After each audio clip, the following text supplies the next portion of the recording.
Hello. Welcome and thank you for subscribing to this Talents Institute course. Hope you will enjoy it. Through this course, we will give you a comprehensive introduction to cybersecurity. If you already have computer prerequisites, this will undoubtedly be useful, but it is not mandatory. Indeed, we will explain all the technical concepts, the level will therefore always be accessible to all. In the first chapter, we first discuss the landscape and share some real-world observations. We will highlight the rise of sophisticated and targeted attacks, and we will see that well-funded states are capable of compromising any system.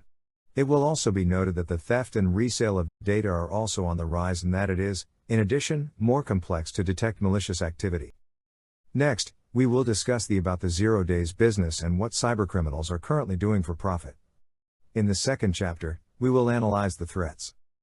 Then we will explain who the attackers are, what their motivations are and their targets. Then we will analyze how the attackers carry out their attacks against you, or your organization in the fourth chapter. To this intent, we will introduce two important models. The first one is the cyber kill chain and the second is the MITRE, ATT&CK framework. Through the fifth chapter, we will study real-world attack scenarios, to understand how organizations are compromised by attackers. Scenarios include attacks such as spear-phishing, browser exploitation, infected USB drive, exposed service compromise. Understanding these typical scenarios is crucial to learn how to defend your organization, or yourself as an individual, but it is also useful for testing your actual level of security and the reactions to these attacks, for evaluating the detection and response capabilities. We will also study a real APT case, the attack campaign named Turla, in this chapter. Then we will end this chapter by discussing detection and mitigation techniques, so that you can prevent or at least detect these attacks. Finally, we will look back and draw conclusions on everything we have learned in this course, and we will discuss the perspectives for the future. Let's start this course by describing the current security landscape. We will share with you 7 observations that we can make on a daily basis. There is an increase in sophisticated and targeted attacks. Well-funded states are able to breach anything. Data theft and resale is on the rise. Threats are numerous and massive. Detecting advanced malicious activity is increasingly difficult. 0 days are a juicy and dark business. Cyber criminals will stop at nothing for profit. Our first observation is that there is an increase in sophisticated and targeted attacks. When we refer to sophisticated attacks, we often refer to APT. So what is it? APT means Advanced Persistent Threat. As the name suggests, APT requires a high degree of concealment over a long period of time to remain undetected for the longest possible time. An APT usually targets an organization for business reasons or a state for political reasons. The APT groups are sophisticated, very motivated, stealthy and well-funded. Moreover, they have specific objectives. In summary, this is the most advanced in terms of hacking on the one hand, and on the other, it is one of the biggest threats. Nevertheless, there is a lot of misunderstanding on the term. First of all, APT cannot be simply defined as malware. Secondly, not all APT are finely targeted. For example, Kaspersky discovered a case of indiscriminate spread of malware from the APT dark hotel group via Japanese peer-to-peer sharing sites, where the malware was delivered as part of a large archive. There are also cases where APT groups have carried out large-scale attacks to compromise a wide range of services, that however targeted a specific targets by only selectively infecting victims afterwards. This is for example the case if a telecom operator is compromised, the attackers will only spy on certain targets. This is the case of the APT Regan attack which we are going to talk about.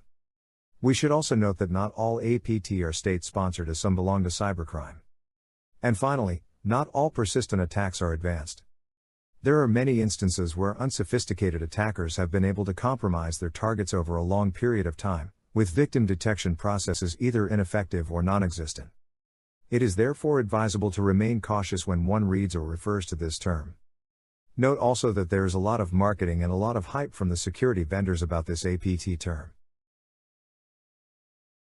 Let's discuss the origins of APT. The origins of APTs are closely linked to interstate cyber espionage operations. One of the first well-documented APT is the Moonlight Maze operation. Moonlight Maze was a 1999 U.S. government investigation into a massive classified information data breach. As early as 1996, when the Internet was still an embryo, an APT group was already infiltrating military, research and academic networks to steal sensitive information on a large scale, mainly targeted the United States. Recall that at that time, the APT groups were really not common as is the case today. Only a few rare countries had this type of offensive capability, which makes this case very interesting. Investigators claim that if all of the stolen information was printed and stacked, it would be 3 times the height of the Washington Monument, which is 555 feet, or 169 meters. That was huge. On the attribution, the Russian government has been blamed for the attacks. In addition, according to some researchers and experts, there is a possible connection with Turla, which is a modern APT. Turla is an advanced Russian-speaking threat actor active since 2007 and still alive. If this is confirmed, this fascinating APT would truly be one of the oldest, alongside Equation Group, whose servers date back to 1996. We will talk about the Equation Group shortly after as well. One of the first other well-documented APT is the Titan Rain operation. It was a name given by the federal government of the United States for a series of coordinated attacks in the U.S. that began in 2003 and lasted for at least 3 years.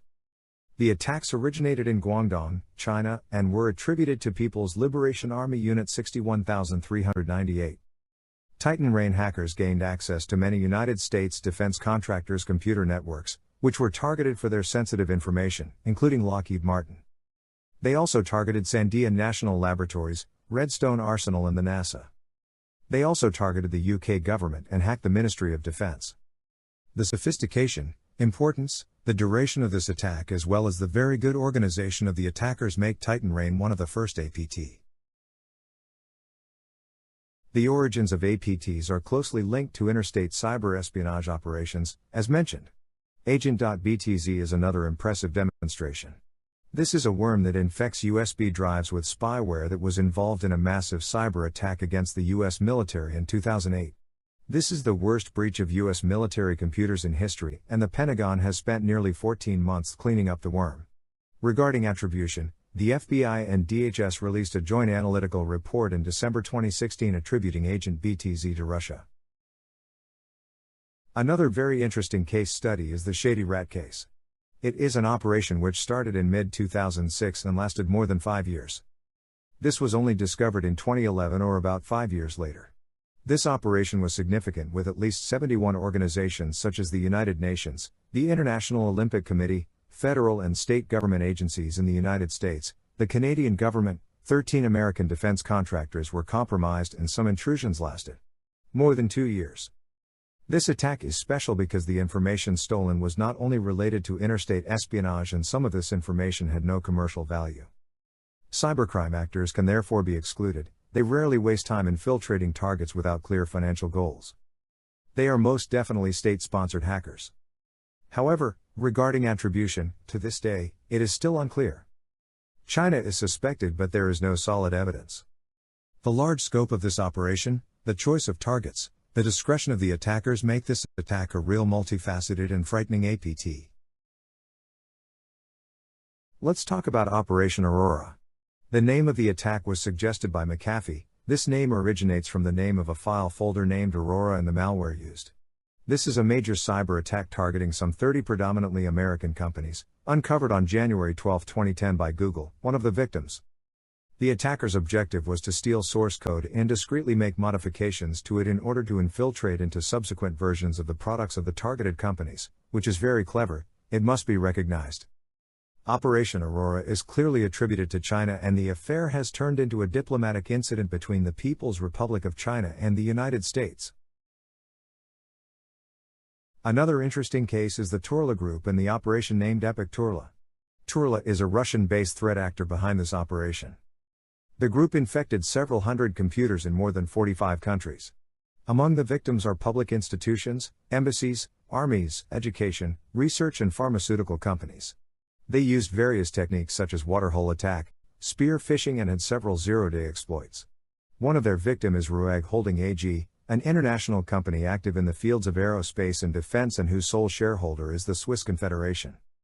They were the victim of a sophisticated cyber attack discovered in 2016. The attackers used malware from the Turla family, and the attack dates back to before 2014, when they found compromising artifacts in the proxy logs, but they were never able to find out the exact date and vector of the intrusion. The attack was very well documented and described by the Swiss government CERT. The report is accessible to everyone. We recommend that you take a look at it. It is a very good read. We can go on and select a few more examples of APT groups and attacks, in order to continue to explain what they are capable of. Another interesting APT that stands out is Resale. They target telecom operators, government institutions, multinationals, financial and research institutions, and people involved in advanced mathematics and cryptography. So far, nothing very surprising. However, Kaspersky Lab has discovered and documented their ability to penetrate and monitor GSM networks through an exciting document titled the Resale Platform, Nation-State Ownership of the GSM Network.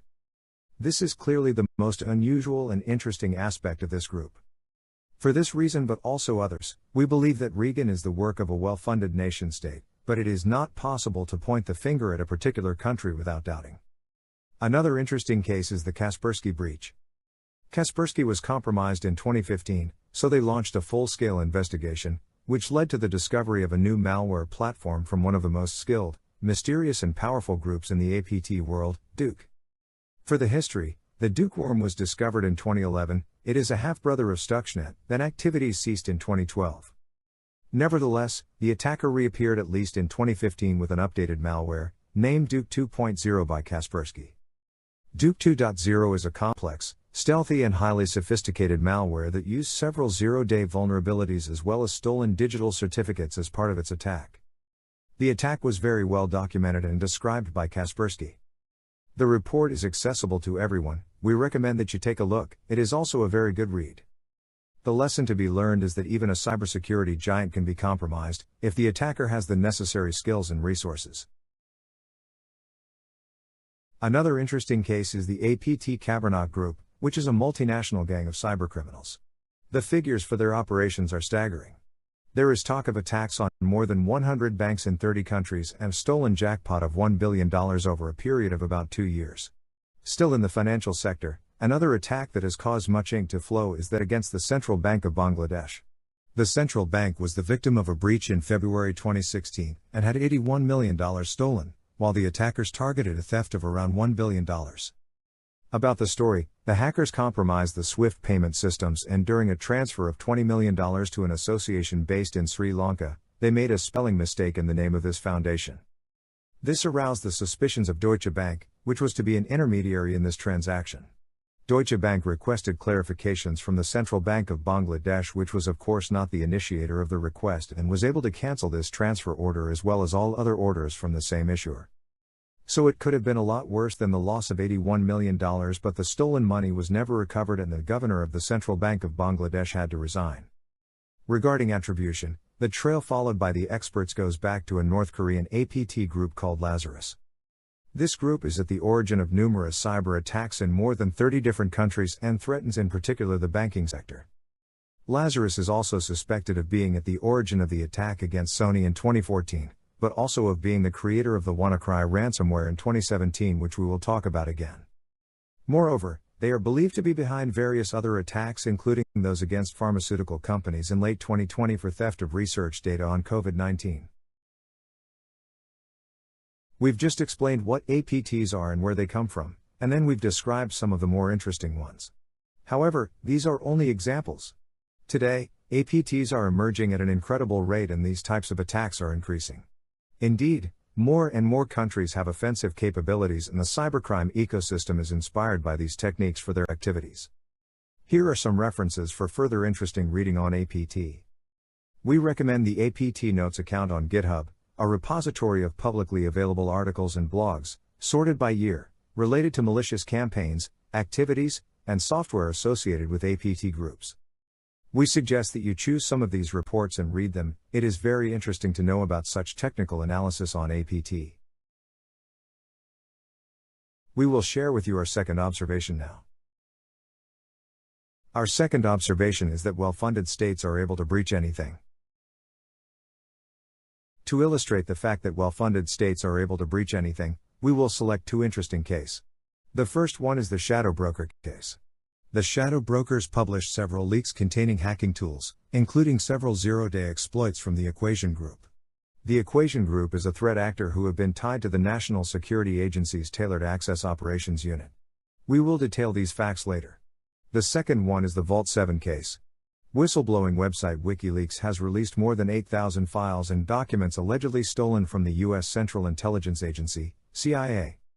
This is the Vault 7 disclosure that we will also detail later. We just mentioned two very important words which may be new: exploit and 0 days. To make sure that we are all aligned, we will define these two terms. What is an exploit?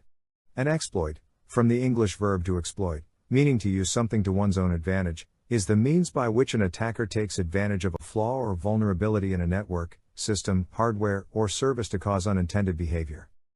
An exploit could be a piece of software, a chunk of data, or a sequence of commands. And the unintended or unanticipated behavior is typically to execute code or commands controlled by the attacker.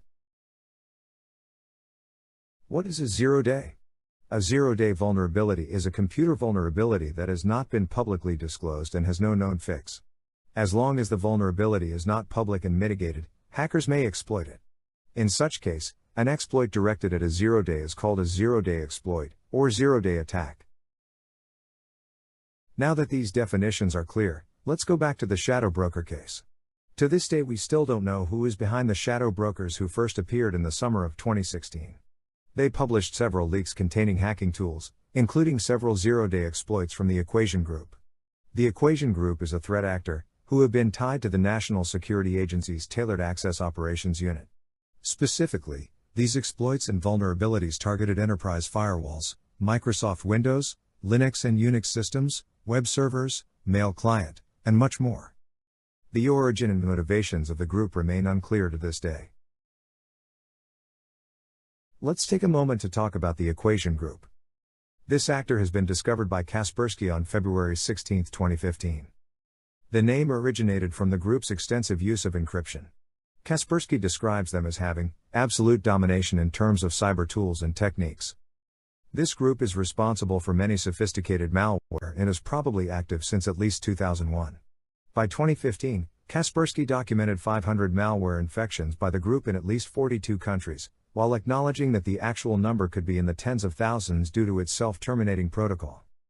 What characterizes them is that they are capable of compromising almost any information system. They are also able to reprogram hard drive firmwares, for ultimate persistence. Back to the history of the shadow brokers case, two of the most significant events take place on August 13, 2016 and on April 14, 2017. On August 13, 2016, they published several 0-day exploits for firewalls. 4 major manufacturers were concerned. Those exploits abused critical vulnerabilities to gain remote code execution on firewalls from Cisco, Fortinet, Juniper, and ATT&CK. All of these exploits were confirmed and patched by the respective vendors. You could imagine the severity for those who have such equipment that protected their external perimeter, facing the internet. It's just enormous. On April 14, 2017, they published an archive entitled Lost in Translation. The file contains several hundred documents, tools and exploits, 23 in total. We noted several critical vulnerabilities for Microsoft Windows, IBM Notes, Linux applications, Unix Solaris. For example, the Solaris exploit was a local privilege escalation working on OS version 6 to 10, meaning from 1997 to 2005. That is 8 years and surely more. Now we will discuss Windows exploits which were even much more impressive. The archive titled Lost in Translation contains several RCE exploits, meaning remote code execution, to execute arbitrary code on a remote Windows machine. Those exploits worked against a vast range of Windows versions. We will see a table right after this. Such exploits included the famous Eternal Blue exploit that abused a vulnerability in Microsoft's implementation of the SMB protocol.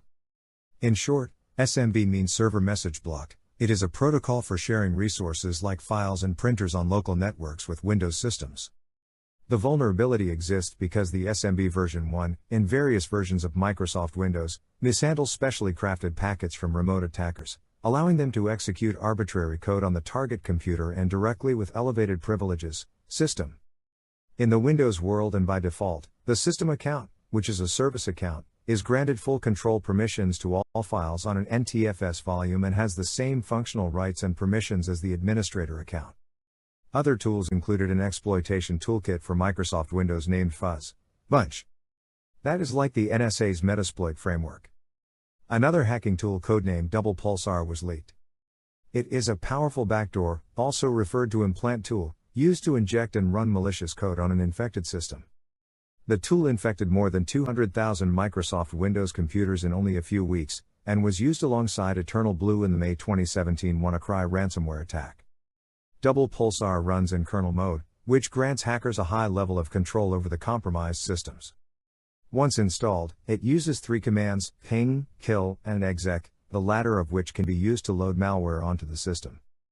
We could note that all the SMB and RDP exploits in Fuzz Bunch exploitation framework uses Double Pulsar as the primary payload. The last hacking tool we will discuss is Oddjob, an implant that was not detected by any antivirus products at the leak time. This tool is used for controlling compromised host via HTTP C2. The term C2 or C&C means command and control. It designates a remote control and command system set up by attackers to dispense instructions or to take control of the systems of a compromised target. Here is a table which lists all the exploits and tools from the Lost in Translation leak in their fields of application. You will find the famous Eternal Blue exploit we just discussed. You can notice that it worked on versions from Windows XP to 2012. Note that without the leak of this data and without the vulnerability being reported to Microsoft by someone else, there is no reason, other than an accidental rewrite of the vulnerable code by Microsoft, that the problem would have been corrected and therefore the exploit would have worked on newer versions of Windows. The list is very impressive. The commercial value of all these exploits, of course before the leak, was gigantic. Now all these exploits and tools are in the hands of anyone who wants them, for free. In addition to these tools and exploits, the leak contained a lot of documents concerning the attacks perpetrated by the NSA. This include, not exhaustively, lists of compromised server with methods used, lists of compromised user and administrator with their passwords, configuration of firewalls and information on VPN tunnels, numerous appended notes on attacks and different detailed network diagrams. We also learned that the Equation Group compromised Swift Alliance Access Systems, SAA, in the Middle East. Swift is a transaction system used by banks around the world. Of course, everything is believable, authentic. Here is a timeline of the events from Checkpoint Research. The timeline highlights that a Chinese group already had access to some of the Equation Group tools and exploits before the Shadow Broker leak. So you are probably wondering how this is possible? In my opinion, this stems from the fact that the victims of one day became attackers, certainly having understood, through analysis and reverse engineering techniques, how they were compromised. So an attacker can become the victim of his own tools, or at least this is true for companies and institutions in their country as they are not protected from the 0 days that their government may use. That is like a cyber boomerang. Here is a last information on this slide which explains that the NSA got a direct access to the systems of Google, Facebook, Apple and other US internet giants, according to a top-secret document obtained by The Guardian. This is the previously undisclosed program called PRISM, which allows officials to collect material including search history, the content of emails, file transfers and live chats, the document says. This time, it is not related to hacking as the program is run with the assistance of the companies. The NSA access was enabled by changes to U.S. surveillance law introduced under President Bush and renewed under Obama in December 2012. A funny fact is that Microsoft was running an advertising campaign with the slogan "Your privacy is our priority" at the time the case was made public, despite Microsoft was the first with collection beginning in December 2007. Still, it's worth mentioning, so you use these services knowingly, because we don't have to be naive. Another interesting case is Vault 7. In short, 8,761 CIA documents and files from the Center for Cyber Intelligence in Langley, Virginia were published by WikiLeaks. The document described clandestine espionage operations, mass hacking, including, for example, spying on the 2012 presidential election in France. The document also discusses about their malware, viruses, rats, zero-day exploits and their manuals. The most interesting fact is that we learn that they are capable of compromise almost everything, ranging from Android smartphones, iPhone, Windows, Linux, routers to smart TV Samsung. Regarding the Samsung Smart TV, what is impressive is that they managed to transform it into a microphone, usually ideally placed in the middle of your living room, and to fool you better, extend the operating LED, so that you thought the TV is not working. Not bad, isn't it? Here is an example of a document, among many others. The latter describes the techniques for bypassing the endpoint protections used by the agency. This information is useful both for the attack, if we want to reproduce these techniques, but also for the defense, to detect these bypasses and to know more about the weaknesses of the security products. Here is another sample document. The document describes the do's and don'ts of designing software or malware. For example, they advise obfuscating or encrypting character strings, configurations, deleting sensitive data such as encryption keys, collected data, etc. They also recommend avoiding using a US-centric timestamp format to avoid associations with the US, among other tips and tricks. In summary, these documents are interesting read for tool and malware developers, of course, but also for anyone who needs to detect these programs as well, in order to understand the developer's philosophy. We will share with you our third observation now. We now come to the third observation. Theft and resale to give always more massive and spectacular. Let us take a few examples, not exhaustive of course. In 2012, Dropbox with 68 million accounts. The following year, Evernote, 50 million accounts. The same year, Adobe, 38 million accounts. The following year, in 2014, JP Morgan Chase with 76 million customers accounts. That same year, there were 500 million Yahoo accounts compromised. It's enormous. Also in 2014 we find eBay with 145 million accounts. Then in 2015, TalkTalk with over 150,000 accounts and over 15,000 bank card numbers. Let's continue with MySpace, which in 2016 had 360 million compromised accounts, with an unknown date of intrusion. It's quite embarrassing, but let's say it's a thing of the past, this story and this social network. The same year, for LinkedIn, 165 million accounts were compromised. Did you notice another embarrassing element there? The discovery of the intrusion was made 4 years later. Yes, the intrusion dates back to 2012, although the data breach was discovered in 2016. If you are wondering how this is possible, quite often companies learn that they have been compromised, not by themselves, but by a third party who notifies them because someone is selling their data or using their infrastructures to attempt to attack them. So what they generally do is analyze the leak itself to find the date of the intrusion. For example, by looking at who had an account at that time, what is the fingerprint of this password at that time, etc. By this type of analysis process, we can find the date of the leak with great precision. Also in 2016, we had the Mossack Fonseca case, which you surely know under the name of the Panama Papers. It is about more than 11 million of confidential documents, or 40 years of work, from the Panamanian law firm Mossack Fonseca, detailing information on more than 214,000 offshore companies. Among them are politicians, billionaires, top athletes or celebrities. In 2017, we had the Equifax case, a credit rating company, which caused a scandal in the United States because more than 143 million Americans and Canadians had their private data stolen. In 2018, Facebook was the victim of a leak of 90 million user accounts.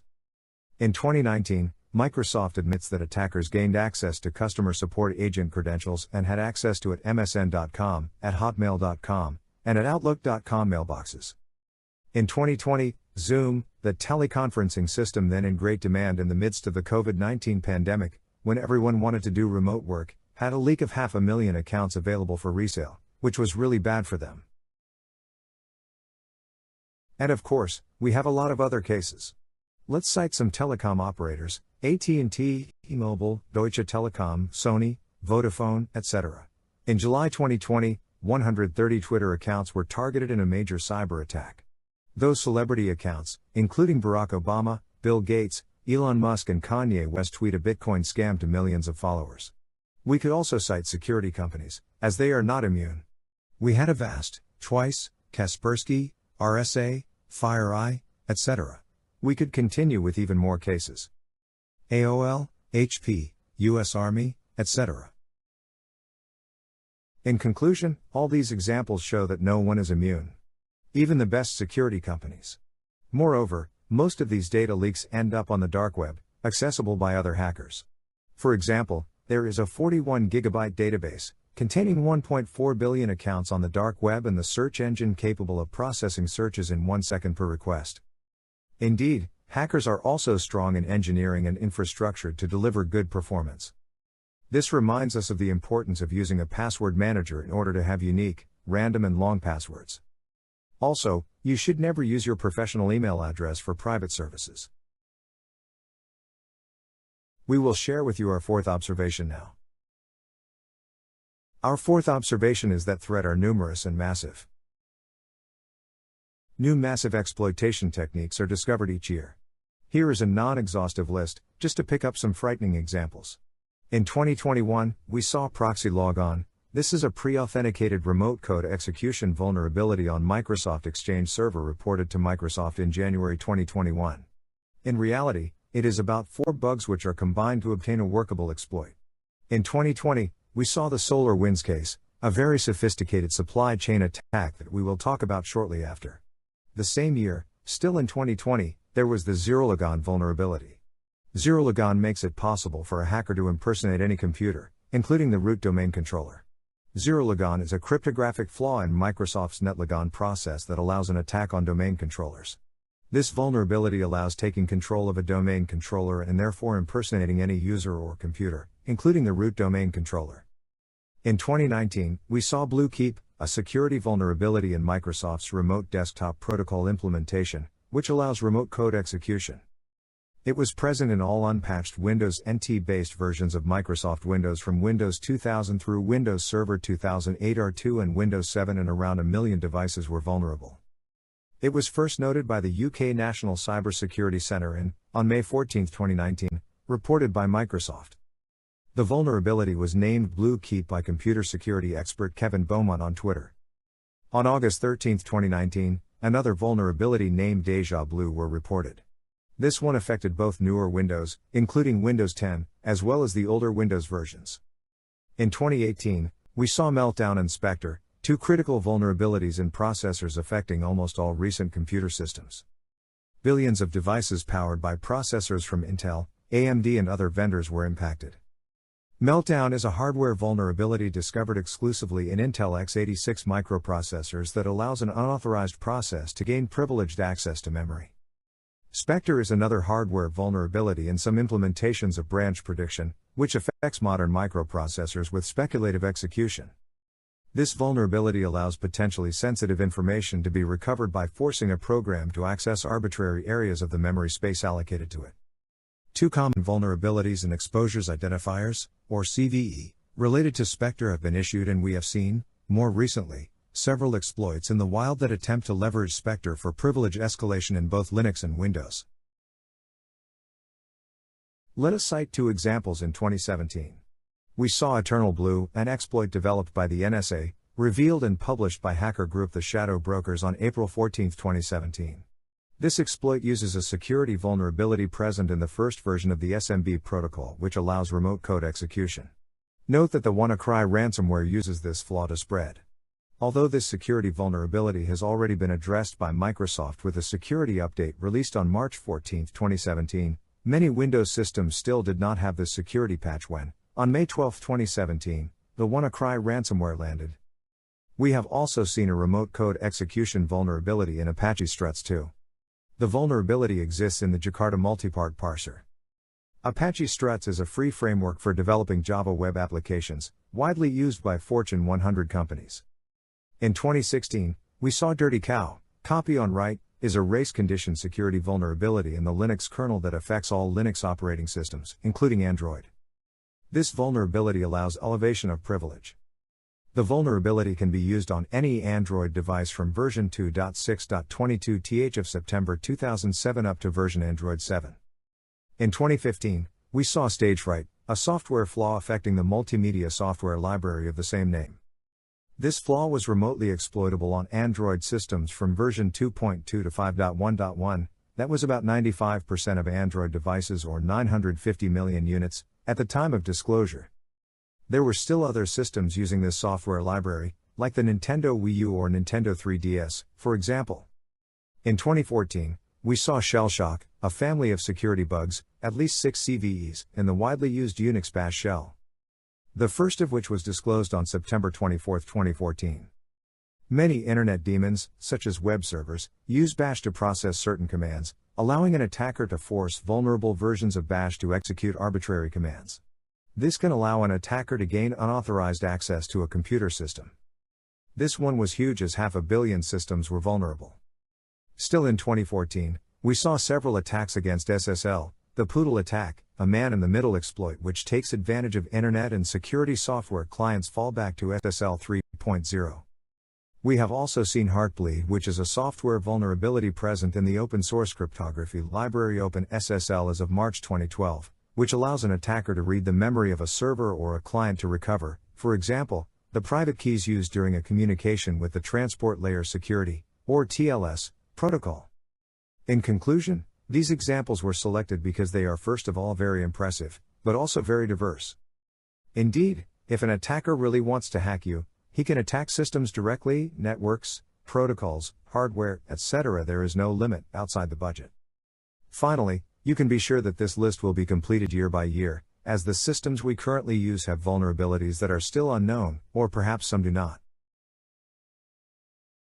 We just mentioned the SolarWinds case as a supply chain attack example which dates back to 2020.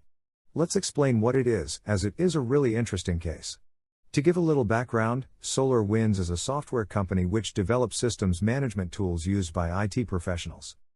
The most widely deployed SolarWinds product is Orion, which is a network management system, an MMS. The company counts 33,000 customers that use Orion.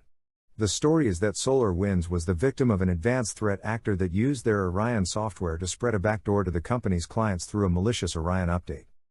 It worked and went undetected for months, impacting public and private organizations around the world.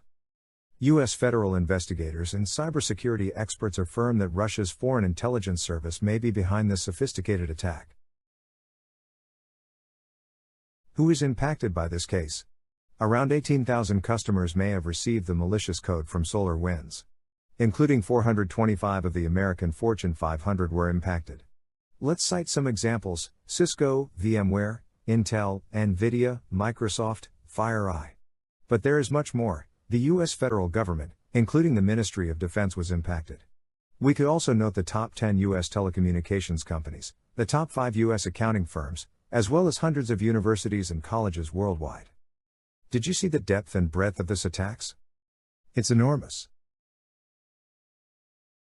Now let's discuss threats that are just as dangerous but certainly a little less spectacular. The ransomwares.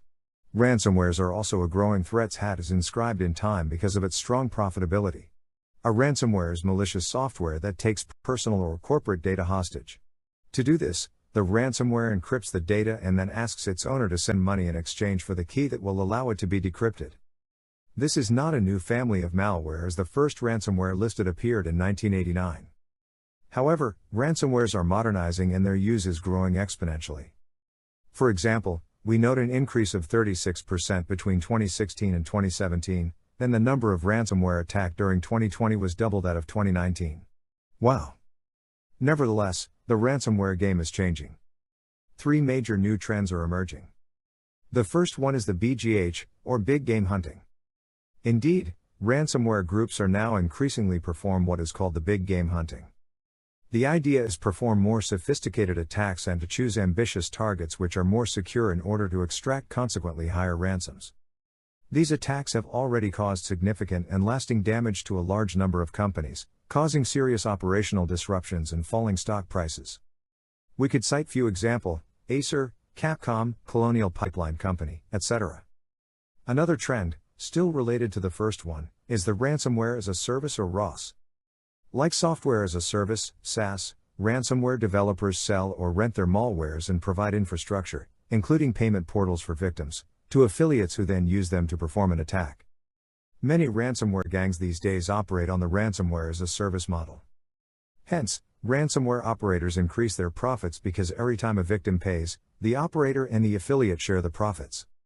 According to our information, affiliates keep 75 to 90% of each successful ransom payment, depending on the amount of money collected, and the fees are declining. Another third trend, still related to the two other, is asking a ransom for not publishing the data in addition to the encryption. This is called data extortion. As a result, even organizations with solid backups, who would be tempted not to pay for the ransom, face a wall, because if they don't pay, their sensitive data will be posted online, accessible to everyone, including competitors. It hurts. Now let's take some real-world ransomware example. The first example is WannaCrypt, also named WannaCry. It was the first highly publicized ransomware. In May 2017, WannaCrypt was used in a massive global cyber attack, affecting more than 200,000 companies or 300,000 computers in more than 150 countries. Note that Europol, the European Police Office, said that no country was particularly targeted. WannaCrypt was spread using the Eternal Blue security vulnerability exploited by the NSA and stolen by the shadow brokers. The malware targeted the obsolete Windows XP system and more generally all versions prior to Windows 10 that had not performed the security updates of March 14, 2017, Security Bulletin MS 17010. Once the contamination has taken place, the malware encrypts all valuable files on the affected computer and displays a red ransom note to the user like the one in the screenshot. The ransomware has had a major business and operational impact, for example by stopping production in the automotive industry. It also affected about 50 English hospitals of the NHS or National Health Service. We can cite more large organizations affected by this attack: Vodafone, FedEx, Renault, the University Hospital of Liège, the Russian Ministry of the Interior, Deutsche Bahn, etc. It was possible to stop the spread of the ransomware by registering a specific domain name. This is called a kill switch. This kill switch has been integrated by the developers of WannaCrypt themselves to be able to stop the propagation if they decide to. This kill switch was activated by a British security researcher by simply registering the domain name. He reverse engineered the malware and noticed the domain name in the code, but he was not aware of the exact use of this domain at the time of registration. Another interesting case is the Petya ransomware. It first appears in March 2016 and targeted Microsoft Windows-based systems. The first version of Petya couldn't spread on its own. It was sent to the victim as an email attachment claiming to be a job seeker's resume. This ransomware differs from other ransomwares because it overwrites the computer's master boot record, MBR, which contains the partition table, and install a custom bootloader and triggers a restart to execute the second stage. Upon startup, it encrypts the master file table, MFT, which is one of the key components of Microsoft's NTFS file system. This is the first file found on it. Finally, it displays the ransom message every time the system boots, demanding a payment made in Bitcoin in exchange for the decryption key when the victim boots the system. Petya's developers offered an explanation online and explained how to proceed with the ransom payment. Ransom, in Bitcoin, which was around $300. They also offered modern technical support like frequently asked questions and live chat to discuss with an operator. They borrowed the codes and practices of e-commerce sites, not to be nice, but to maximize their income and have more victims able to pay the ransom. In June 2017, a new malware began to spread rapidly without requiring phishing emails or social engineering, with infections concentrated in Ukraine. It has been nicknamed NotPetya because it resembles Petya in several ways, but it is much more dangerous and differs in several notable ways. First, NotPetya exploits several different methods to spread without human intervention, including the Eternal Blue and Eternal Romance exploits developed by the NSA. Second, NotPetya encrypts everything, not just the master boot record. Third, NotPetya is not real ransomware, it is a wiper. Indeed, the screen informing the victim that they can decrypt their files if they pay a ransom in Bitcoin is a decoy. It is not possible to decrypt the file even if you pay the ransom. Most of the damage was done in Ukraine. 30% of Windows systems in total were infected, affecting 15 to 20% of public institutions and 70 to 80% of PCs of large companies. The financial damage is estimated at $10 billion for NotPetya. By comparison, it was $4 billion for WannaCry. As NotPetya was mainly targeting Ukraine, in a geopolitical context of high tension with Russia, the Russian government was accused, by the United States and the United Kingdom, of being behind this attack. There was even an official article on the White House website that directly and bluntly accused the Russian military of the attack, which was formally denied by the Russians. Nevertheless, no tangible proof has been provided to date. You are free to have your opinion, but attribution in the field of cybersecurity is a very complex subject. Let's talk about other malware families which are on the rise too. Crypto mining malwares. A cryptocurrency miner is a type of malware that will create cryptocurrency using the CPU or GPU resources of the infected machine. The gains thus generated are then transferred to accounts controlled by the attackers. Take for example the case of ATT&CK, a malware sharing some common points with WannaCry which circulated at the same time but which began its mission a few weeks before the outbreak of the ransomware, at the end of April. This malware also used NSA SMB exploits to spread, and the attack reportedly claimed as many victims as WannaCry, if not more, although little in the media reported on it.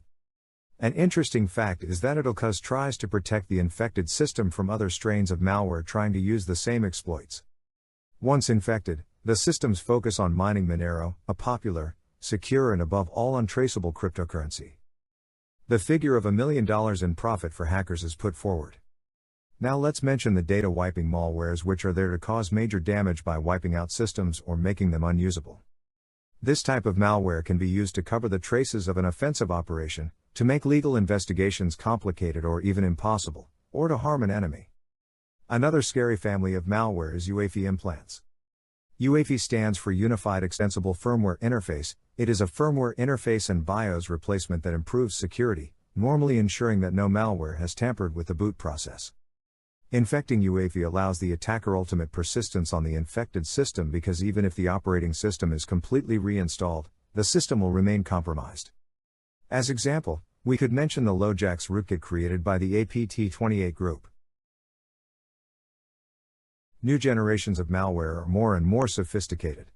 Let's cite few of their characteristics. Firstly, they are often deployed using an exploit, for example, an Office exploit when a victim opens a document, a browser exploit when the victim is browsing a website, etc. On the other hand, they are also often weaponized to perform actions with a high-level security context, which is often necessary for tampering with systems, ensuring persistence, etc. Malware is also increasingly autonomous to pivot to other systems. Some can spread using valid accounts that are locally discovered, RCE exploits, etc. Advanced malware can also resist hard drive formatting, such as UEFI rootkits or hard drive firmware reprogramming as the NSA does. Highly evasive malware also likes to work in memory only, simply because antiviruses aren't good with files already, but it's much worse with memory scanning. The downside is that when the system is shut down or restarted, the malware is wiped, then the attacker must reinfect the system. Last but not least, malware developers are also good at anti-reverse engineering. They aim to obscure their techniques as much as possible, which makes reverse engineering difficult but not impossible. For example, they decode malicious code in memory, so when you do a static code analysis, you can't see much. Regarding debugging, or live analysis, they may check the environment to decide whether to take actions or not. If the malware is attached to a debugger or inside a virtual machine, it may decide not to run malicious code. These are just common examples. There are a lot of techniques and it's an ongoing cat-and-mouse game between malware developers and malware analysts. Another trend worth mentioning is the mobile adaptation. Mobiles are full computers these days. Although they host valuable files like pictures and documents, they are often not updated and backed up as well as desktops or servers. So this is equipment with a very high value for malware developers, and of course they did not miss this opportunity. Both iPhone and Android phones are equally concerned, and some malwares reached the official vendor app store. For example, Kaspersky researchers found malware in Cam Scanner, a text recognition application that has been downloaded over 100 million times from Google Play. It is estimated that there are around 10,000 new Android malware per day. That's a new malware every 7.5 seconds. Let's also take a real-life example of mobile ransomware. This one is a modification of Spang, a banking Trojan, turned into ransomware. It is distributed from malicious websites as fake Flash player. Once executed, it is installed by granting itself all the necessary rights. It encrypts all the user's files and then demands a ransom to be paid in Bitcoin within a limited time frame. It is very unpleasant if you have, for example, important travel or family photos on your phone that are nowhere else. Another growing threat to mention is the offensive tools, which are always more plentiful and easy to obtain. Indeed, offensive security experts often publish their tools for free and open source. It is the use without mutual and formal consent that creates the illegality, so people are free to share their offensive capabilities if they wish. This is a very lively and passionate debate in the world of security. Many criticize the people who publish these tools because they are too often used in an unethical way. Others defend their rights to inform and share their work with other experts who work ethically in offensive security, for example by being a red teamer or a security researcher. You are free to form your opinion. For adversaries, it is an arsenal of free, advanced, easily and legally accessible attack tools. If they use this public tool with little to no customization, then the attack is cheap. On the other hand, to defend a company effectively, it is necessary to invest a lot. In the men, it is more than 10 people to have a 24/7 surveillance. The security vendors also sell their product at a high price, without counting the security engineers to deploy, configure, maintain these products. The fight is often unequal. We can cite a few of these tools that are often used by threat actors. We find the pen testing and operating frameworks such as Metasploit, Empire, PowerShell Empire, Sharp, Sploit. There are also many red team tools to facilitate or automate attacks, deploy command and control centers, etc. We could name a few: Cobalt Strike, Codex C3, Merlin, Trevor2, Det. There are also many tools to generate stealth payloads and bypass endpoint protections. We can also mention that there are many frameworks to perform specific attacks, such as phishing, waterholing attacks, man-in-the-middle attacks, etc. Of course, all these tools already represent thousands of hours of work and a very efficient and free arsenal, which is not always used wisely. Here are some figures to illustrate the extent of these phenomena. In 2017, there were over 700 million known malware. But in 2021, there are more than 1,212 million malware. In 2017, there were 250,000 new malware per day. In 2021, there are 350,000 new malicious programs per day this time. These figures are quite impressive and show that the trend is therefore clearly upward. We will share with you our fifth observation now. Our fifth observation is that detecting advanced malicious activity is increasingly difficult. Detecting advanced malicious activity is increasingly difficult. Indeed, the attackers more and more competent and discreet. They tend to reduce their footprints on the systems on the one hand, and on the other hand, they try to destroy the artifacts and therefore the evidence of the compromise. They also know how to exfiltrate data with sophisticated techniques to mask this activity. We can note the use of ICMP packets, the abuse of DNS resolutions, various encapsulations, of course the encryption of C&C channels, steganography, etc. Finally, we have also observed real cases where attackers have deployed ransomware or wipers to hide their attacks, which is both a diversion and a means of altering the evidence. There are also new obfuscation techniques on a regular basis. For a sophisticated attacker, having fully stealthy payloads and malware, which is called FUD for fully undetectable, that is to say having zero detection on more than 60 antiviruses on the market, is not something rare or exceptional. We would like to take this opportunity to remind you that therefore, you cannot simply rely on the analysis results of these security products, although they are generally useful. Note also that there are more and more frameworks to automate those obfuscation processes, which makes it more accessible. Thus, classic antivirus solutions work poorly and these solutions will be less and less effective. We will share with you our sixth observation now. Our sixth observation is that 0 days are a juicy and dark business. Before discussing this observation, let's recall what is a 0-day. A 0-day vulnerability is a computer vulnerability that has not been publicly disclosed and has no known fix. It is therefore something of great value to anyone carrying out hacking operations. As 0 days are very valuable, there is an increase in the number of players wishing to acquire them and not all are benevolent. First of all, let us mention the actors external to the products concerned. They can be companies, Zerodium and ZDI for example, states and intelligence agencies or even cybercriminals. The second category represents affected product authors who may sometimes purchase this information through bug bounty programs to reward security researchers who notify them of a security problem. This is not always the case for many products, especially open source, but not only. Faced with this competition, prices increase, up to $2.5 million for a full operating chain for Android for example. The business is therefore very profitable for some, but it raises many ethical questions. You may ask yourself the question, if you had such fruitful research in your hands, what would you do with it? Sell it to the highest bidder without knowing what will happen to your work. Collaborate with the editors to correct the problem and get credit for it, even if you don't get a lot of money, if at all.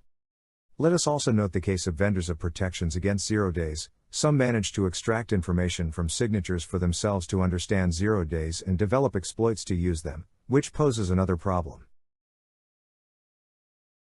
Here is an example of components for which 0 days are acquired. This one is from Zerodium, a private and legal US company. You can see that almost everything is concerned.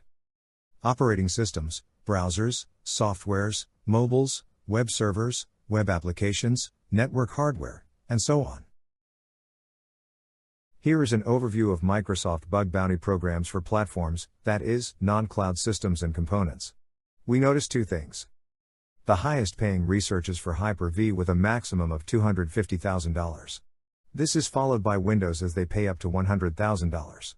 Note that the Windows vulnerability must affect the latest version, which is the Insider Preview, hence the name of the program. Here are the details for the Microsoft Windows program. They first consider the vulnerability from the perspective of its possible attack scenario, which describes the context. Is it remote or local, is it authenticated or not, and so on. Of course, the most critical is unauthenticated remote code execution, which could be rewarded up to $100,000. However, if a reported vulnerability does not qualify for a bounty award under the attack scenarios, it may be eligible for a bounty award under general awards. Eligible submissions will be awarded the single highest qualifying award.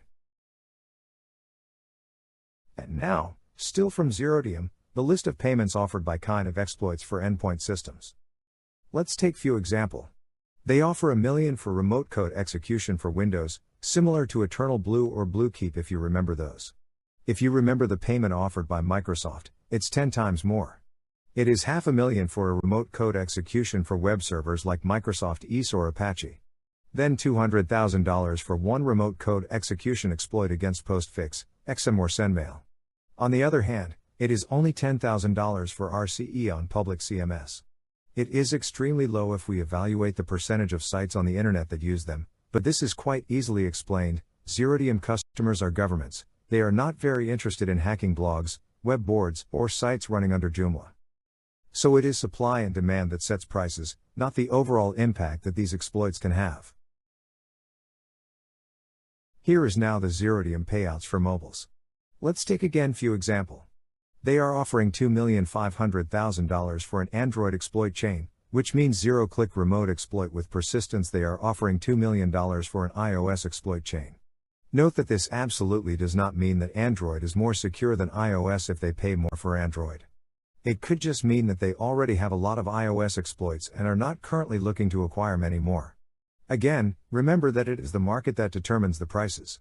They will give you $1 million for a WhatsApp RCE with LPE, which means remote code execution and a local privilege escalation.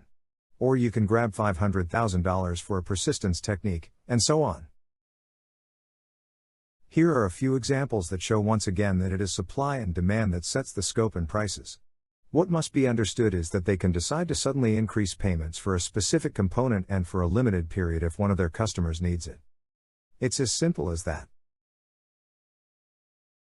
And this market still has a very bright future ahead of it because some are not interested in reporting their work to publishers or manufacturing vulnerable products. Here is an example of an exploit for Internet Explorer. In green, you can read the comments from the author, and especially the timeline. We see that the person discovers the vulnerability on October 13, 2012 and submits it to various 0 days acquisition programs. At this point, he could have just contacted Microsoft to report the security issue, have a CVE reference to his name, and a Microsoft security bulletin thanking him, but he didn't. This researcher wanted more profit, and there are many in this case. Finally, we see that after various adventures, he made his work public at the end of 2016 knowing that Microsoft corrected the problem on June 9, 2015. Suffice to say that his work was no longer of much value, being very old at this stage, most browsers being updated.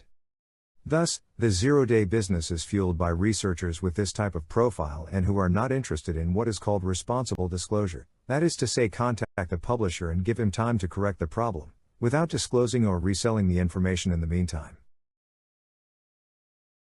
We will share with you our seventh observation now. Our seventh observation is that cybercriminals will stop at nothing for profit. Cybercriminals will stop at nothing for profit.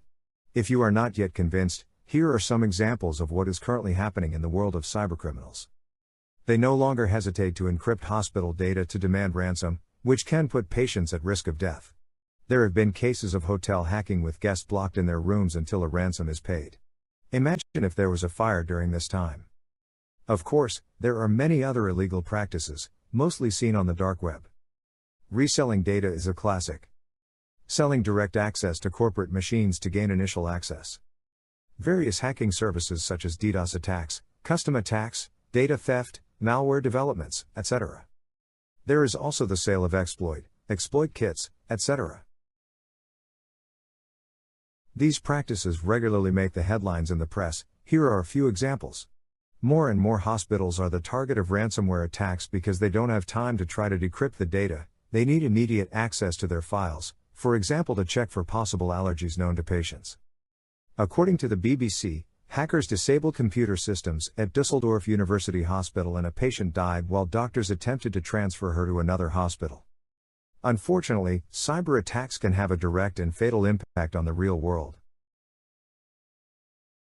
Here are now some examples of cybercriminals who sell data or live access to compromised systems so that other hackers continue the attack from this initial access. Depending on the case, they describe in detail the content of the data or the context of the accesses, including the type of access, the number of hosts and the privileges obtained. It's quite amazing and shocking to see this business.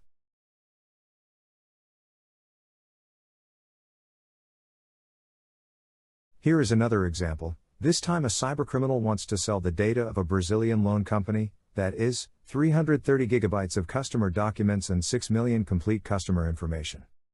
This data is of great interest to fraudsters who can steal your identity and ruin your life, if you are unfortunately in this leak. In this last example, the cybercriminal wants to sell an access to the Windows domain controller of a Fortune 500 financial company that manages over $100 billion in assets. According to him, there are over 1,800 computers in that company's Windows domain and the hacker will provide system-level privileged access to the domain controller, which means you can do anything on all 1,800 computers. In 2017, McAfee exposed a Chinese cybercriminal hacking service, which is still worth investigating. Indeed, and beyond this particular case, the profits of cybercrime in China are enormous. It was estimated in 2017 at more than 15 billion and they caused more than 13 billion in damages. These damages are mainly related to fraud, theft of intellectual property, identity theft, etc. For this case exposed by McAfee, it is based on an well-organized master-apprentice mechanism.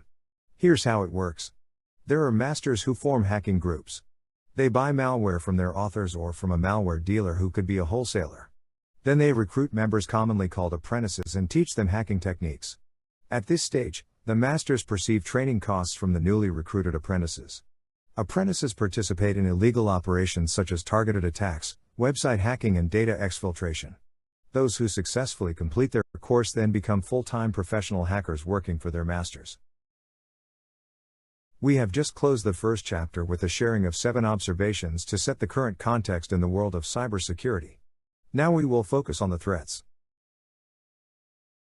Let's explain what are the security threats. So what are the threats? We have already talked about certain issues in our findings, but let's be more accurate. It is crucial to note that 85% of security incidents involving vulnerabilities are related to the exploitation of known vulnerabilities. In contrast, the exploitation of unknown vulnerabilities, which are 0 days, is quite rare. Therefore, assessing the risks associated with 0 days is vital, but the first step is to focus on known vulnerabilities and remedy them as quickly as possible. Another important category is compromise involving malware. According to CrowdStrike in their Global Threat Report 2020, it was 49% in 2019 and 60% in 2018. The trend is therefore downward, but it remains very opportunistic. Over the course of a year, one may have many serious vulnerabilities, such as remote code execution without authentication, only to see that number drop as the use of malware in this case is less critical. To get initial access. We can also highlight the trend of big game hunting that we talked about. It has grown to the point of becoming one of the most serious threats. We will discuss this trend now. Big game hunting, or BGH, is a pretty new and really scary trend. In addition, this trend is developing rapidly. CrowdStrike Intelligence alone has identified at least 1,377 unique infections in 2020. This figure should be put in perspective with the fact that CrowdStrike has only a market share and that it is possible that many companies have not disclosed their compromises to preserve their brand image. So what is it exactly? This is a targeted, manual intrusion to perform data exfiltration and then deploy enterprise-wide ransomware, which ultimately means much more damage to the target and a lot more profit for cybercriminals. Once the data is exfiltrated, the attacker demands a ransom, and if the company decides not to pay because the company may have strong backups, the risk for them is to have its private data publicly disclosed and accessible to everyone, including competitors, which is a real disaster in all respects. Unlike in the past, the ransom is not low in these kinds of more advanced attacks. They demand a lot more money, often based on the financial information they have gathered to make sure the victim can pay. Here's a CrowdStrike chart with the biggest ransom demands reported in 2019 to give you an idea. Also from CrowdStrike, as they have invested a lot of time and energy in tracking and responding to this phenomenon, here is what they said about big game hunting in their 2020 Global Threats Report. Established criminal organizations like Wizard Spider expanded operations, and affiliates of the Ransomware as a Service, ROS, malware developers adopted BGH attacks. In short, the greedy got greedier and the rich got richer. Other criminal actors took note. Numerous adversaries specializing in the delivery or development of malware benefited from supporting customers or partners conducting BGH operations. Malware as a Service developers like Venom Spider introduced ransomware modules. Banking Trojans continue to be repurposed for download as a service operations, a trend started by Mummy Spider, used to distribute malware families associated with BGH. The other important and opposite category is compromise without the implication of malware or vulnerabilities. Indeed, the attacker can use valid credentials to obtain his initial access to his target. These credentials may have been stolen or bought by the attacker. Unfortunately for defenders, malware-free attacks, with valid credentials, are typically much more complex to identify and intercept because they can trigger few or no red flags. Attacks with valid credentials can be targeted or use so-called credential stuffing techniques. Credential stuffing is a type of cyber attack where valid and stolen account information, typically consisting of lists of credentials and associated passwords, are used to gain unauthorized access through automated login requests. On a very large scale. Another major threat is social engineering. It is a practice of psychological manipulation for the purposes of fraud, intelligence gathering, or data theft. We can also cite distributed denial of service attacks. This is an attack aimed at rendering a service unavailable, preventing legitimate users of the service from using it. In conclusion, the threats are numerous but depend on the target, its value, its technologies, and its defenses. For example, if you run a research lab at the cutting edge of technology, you will be more likely to be targeted by a state-sponsored APT group than to have a denial of service on your public storefront site. On the other hand, if you run an e-commerce site, you are more likely to have a cybercrime attacker exfiltrate your customer data, or see a group perform a DDoS attack to demand a ransom to stop their attack. You got the idea? This type of thinking is called threat modeling. It is a process by which we identify potential threats, such as technical or structural vulnerabilities, which we list and prioritize from the point of view of the hypothetical attacker. Here is the mentioned ratio of attacks with or without malware from CrowdStrike. To add some notes on exploitation of undisclosed vulnerabilities, aka 0 days. As we have seen, 0 days have great commercial and strategic value. Therefore, their use is generally only a last resort and only on high value-added targets. Indeed, each time an attacker exploits a 0-day vulnerability, he takes the risk of exposing the vulnerability, which could become public or at least known to the victim. Thus, for the defender, the risk must be taken into account, but the priority must be to focus on the known vulnerabilities.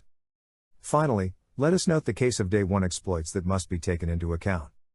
As soon as a well-known publisher, like Microsoft, for example, releases fixes, Hundreds of security researchers around the world analyze those fixes to understand what is fixed and why.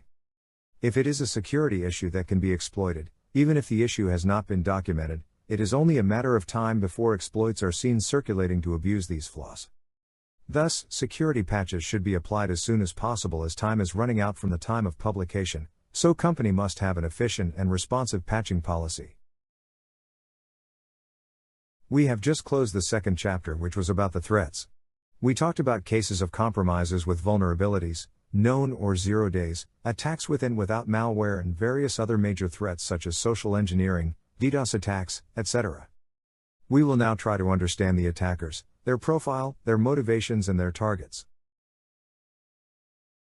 So let's explain who are the attackers. Sun Tzu, Chinese general of the 6th century before Christ and a fine military strategist, had said, "If you know the enemy, and know yourself, you need not fear the results of 100 battles." This applies particularly nowadays, in the field of cybersecurity. Let's start by defining the main profiles of attackers. The first category, widely mentioned when we talk about APT, is the nation-state or state-sponsored groups. They are generally very experienced and discreet hackers, who could be very audacious on the chosen targets. For example, they are not afraid to attack and spy on other states if it is of strategic interest to their countries. The second category, also already mentioned, are cybercriminals, sometimes called black hats. Usually their main goal is to earn money by committing cybercrimes. Their activities depend on their specializations, some specialize in fraud, others theft and resell data or access, some develop and monetize exploits or malware, some carry out ransomware attacks, etc. Another category of attackers is made up of certain security researchers, called gray hats in this specific context because sometimes they commit attacks. Most security researchers are on the right side of the law, so they are white hats, but others fall between white hats and black hats. They are then called gray hats. Another category are the hacktivists. Their goal is to carry out actions against opponents. Their motivations are often political, ideological, or religious. Their degree of sophistication varies greatly from one group to another. We have to evaluate it on a case-by-case basis. Often they do very visible actions such as changing the homepage of a site representing ideas in opposition to their thinking and replacing it with their message or claim. This is called a deface. The last two categories are curious and script kiddies.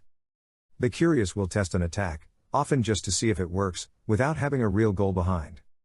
Script kiddies are often young people who want to become a hacker by skipping the stages of learning, which can lead them to want to use tools, exploits, or techniques that they absolutely do not master, because they do not have any solid foundation in systems, networks, and security. They are often mocked, but they can nevertheless be very harmful for a company, depending on the case and their attacks. We will now explain in detail the motivations of the attackers. Espionage is one of the main motivations of attackers. It includes the theft of intellectual property from companies and state information and secrets for governments. Another predominant motivation is cybercrime, which includes the theft of money by directly attacking payment systems, by carrying out fraud or various blackmail mechanisms such as, for example, demanding ransoms to decrypt data or avoid that they are not published. According to Verizon and its 2020 Data Breach Investigations report, 86% of attacks have financial goals. It is thus the most important category. We have described the two most important categories, but it obviously does not stop there. Regarding interstate attacks, it is not just espionage but also cyber warfare. States seek to acquire the means to be able to carry out attacks to degrade, disrupt, and destroy the infrastructure of enemy countries. Some states also engage in interference and disinformation to influence other countries and their domestic policies. Let's cite some example. For example, the Russian government interfered in the 2016 US presidential election with the goals of harming the campaign of Hillary Clinton.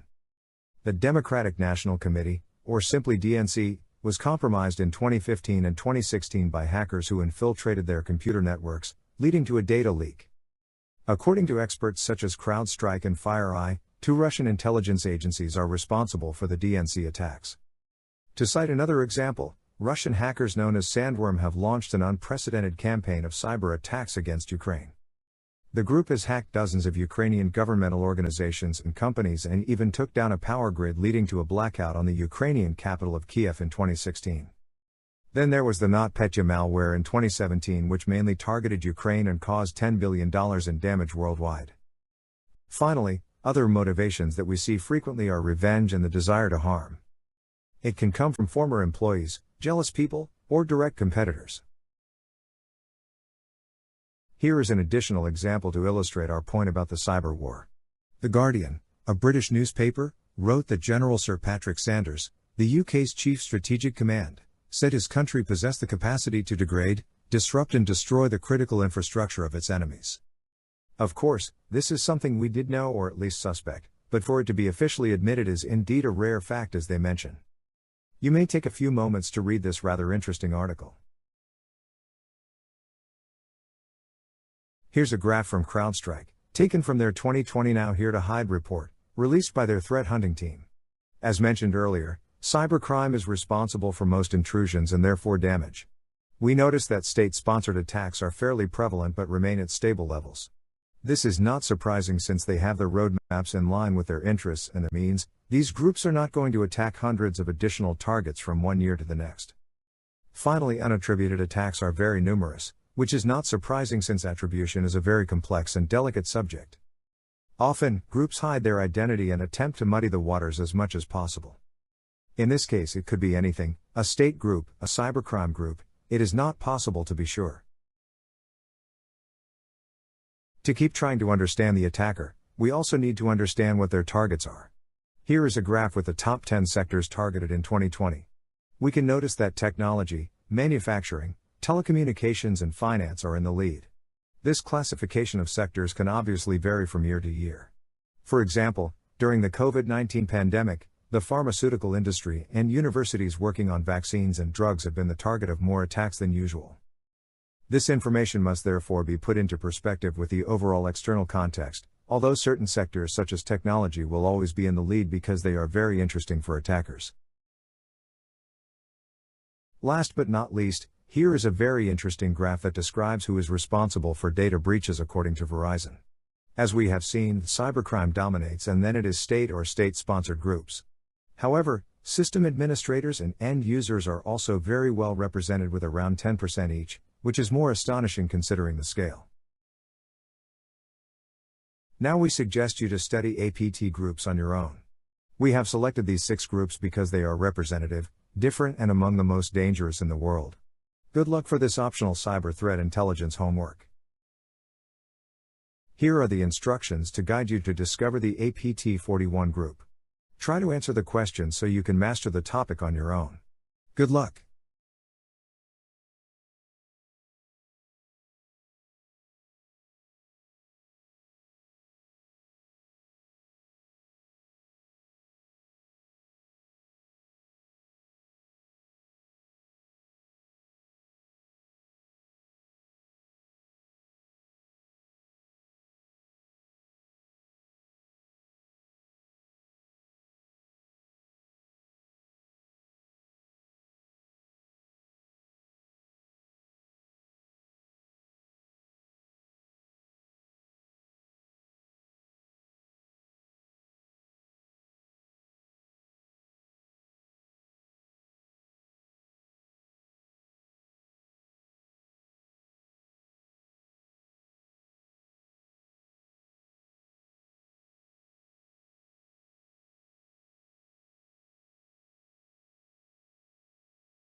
Time is over.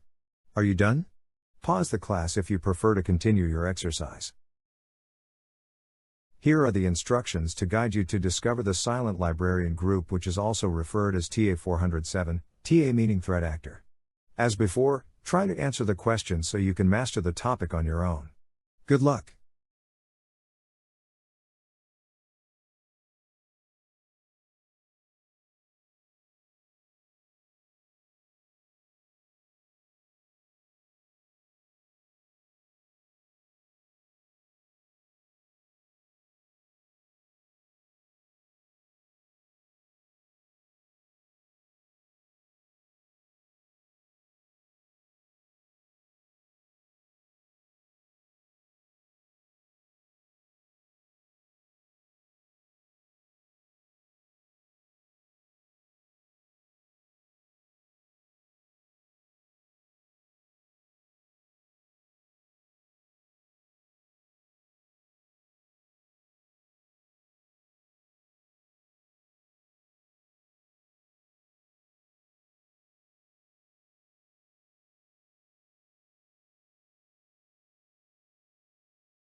Time is over.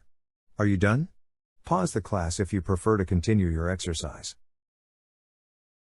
We now suggest you study the Carbon group. Good luck.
Time is over.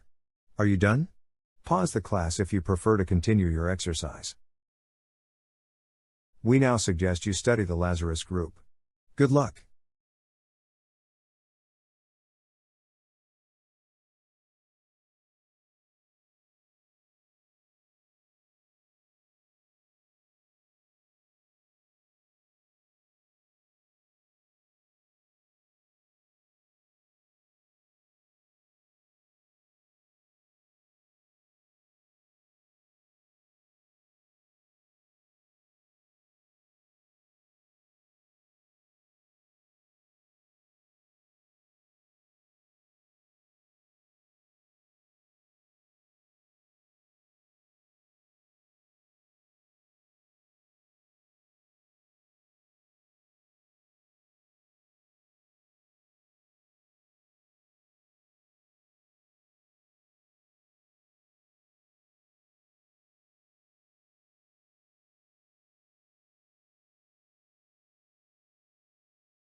Time is over. Are you done? Pause the class if you prefer to continue your exercise. We now suggest you study the Fancy Bear group, also known as APT-28. Good luck!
Time is over.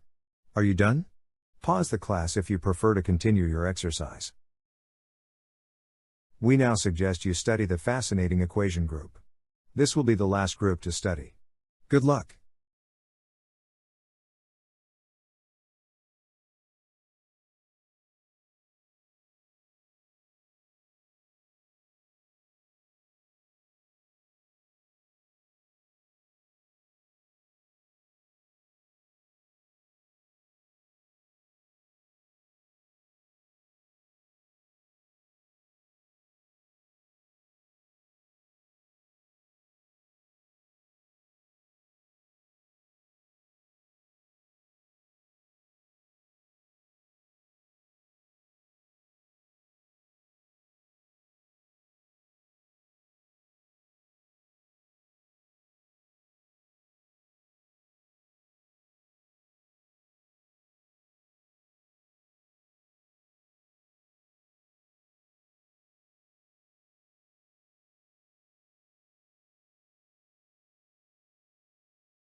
Time is over. Are you done? Pause the class if you prefer to continue your exercise.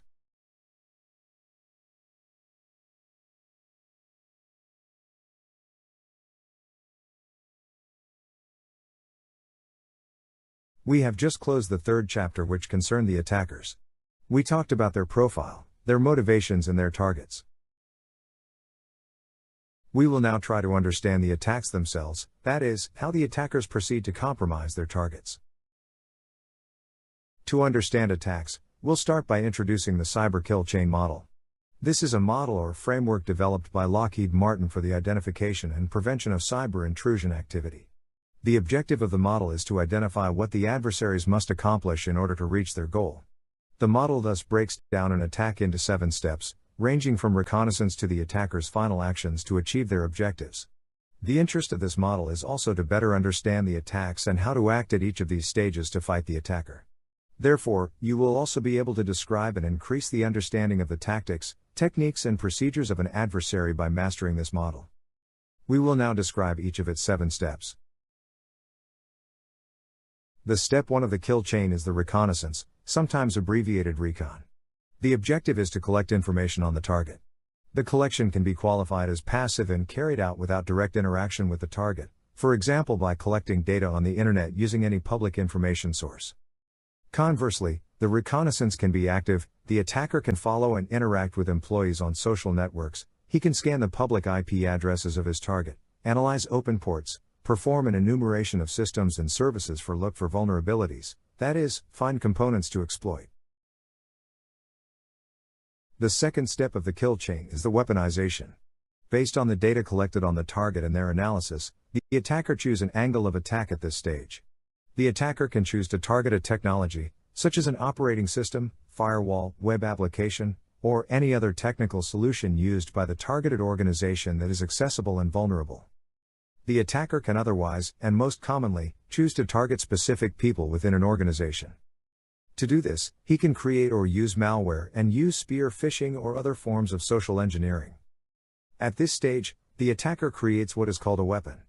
It could be an infected Office or PDF file, for example.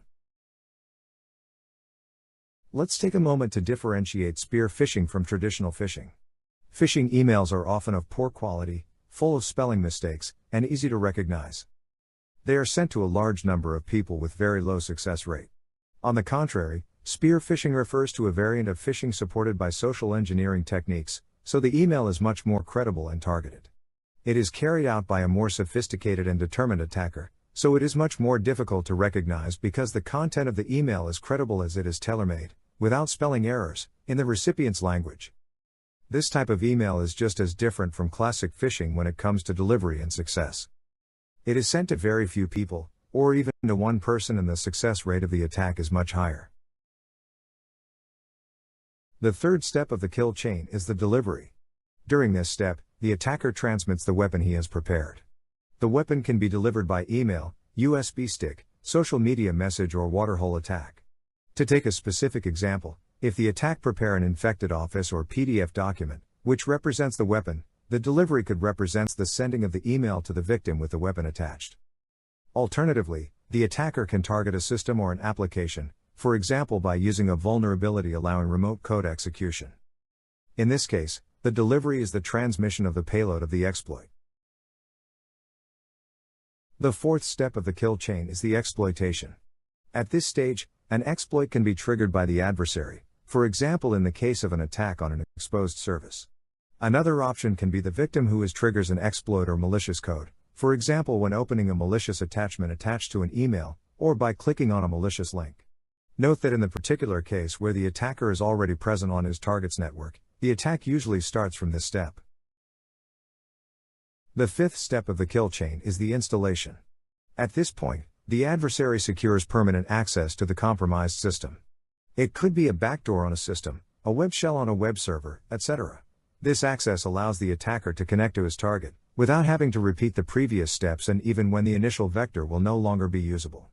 Note that this permanent access point offers a new possibility of detecting the compromise since the footprint of intruders is de facto increased. Indeed, usually, this step causes a lot of noise on the compromised system, for example new file appeared, new services, new scheduled task, additional auto-run registry key, etc. The sixth step of the kill chain is the command and control. During this step, the attacker establishes communication with the compromised systems through a C&C channel. The C&C or C2 channel is an infrastructure controlled by the attacker. It is often servers themselves compromised by the latter. Via this channel, the attacker can transmit instructions or take control of compromised systems. C&C flows provide an opportunity to detect attack if you are doing traffic and packets analysis. The most common C2 channels are through the web, HTTP, and HTTPS. Some other options are DNS, SMTP, ICMP, IRC, and steganography. The attacker can be very creative and evasive. The seventh step of the kill chain represents the actions on the objectives. During this last stage, the attacker takes action to achieve his goals. This stage can last for months or years depending on the intruder's profile and goals and also the target's worth. For a targeted operation, such as an APT, the attacker typically aims to expand the compromise by performing credential collection, internal reconnaissance, privilege escalation, lateral movement, etc. Common goals of cybercrime are data exfiltration and data encryption to demand ransom afterwards. Alternatively, competitors can try to corrupt data and destroy systems. The attacker, whoever he is if he is advanced, also tries to erase as much as possible the traces of the intrusion to create confusion and complicate the investigation.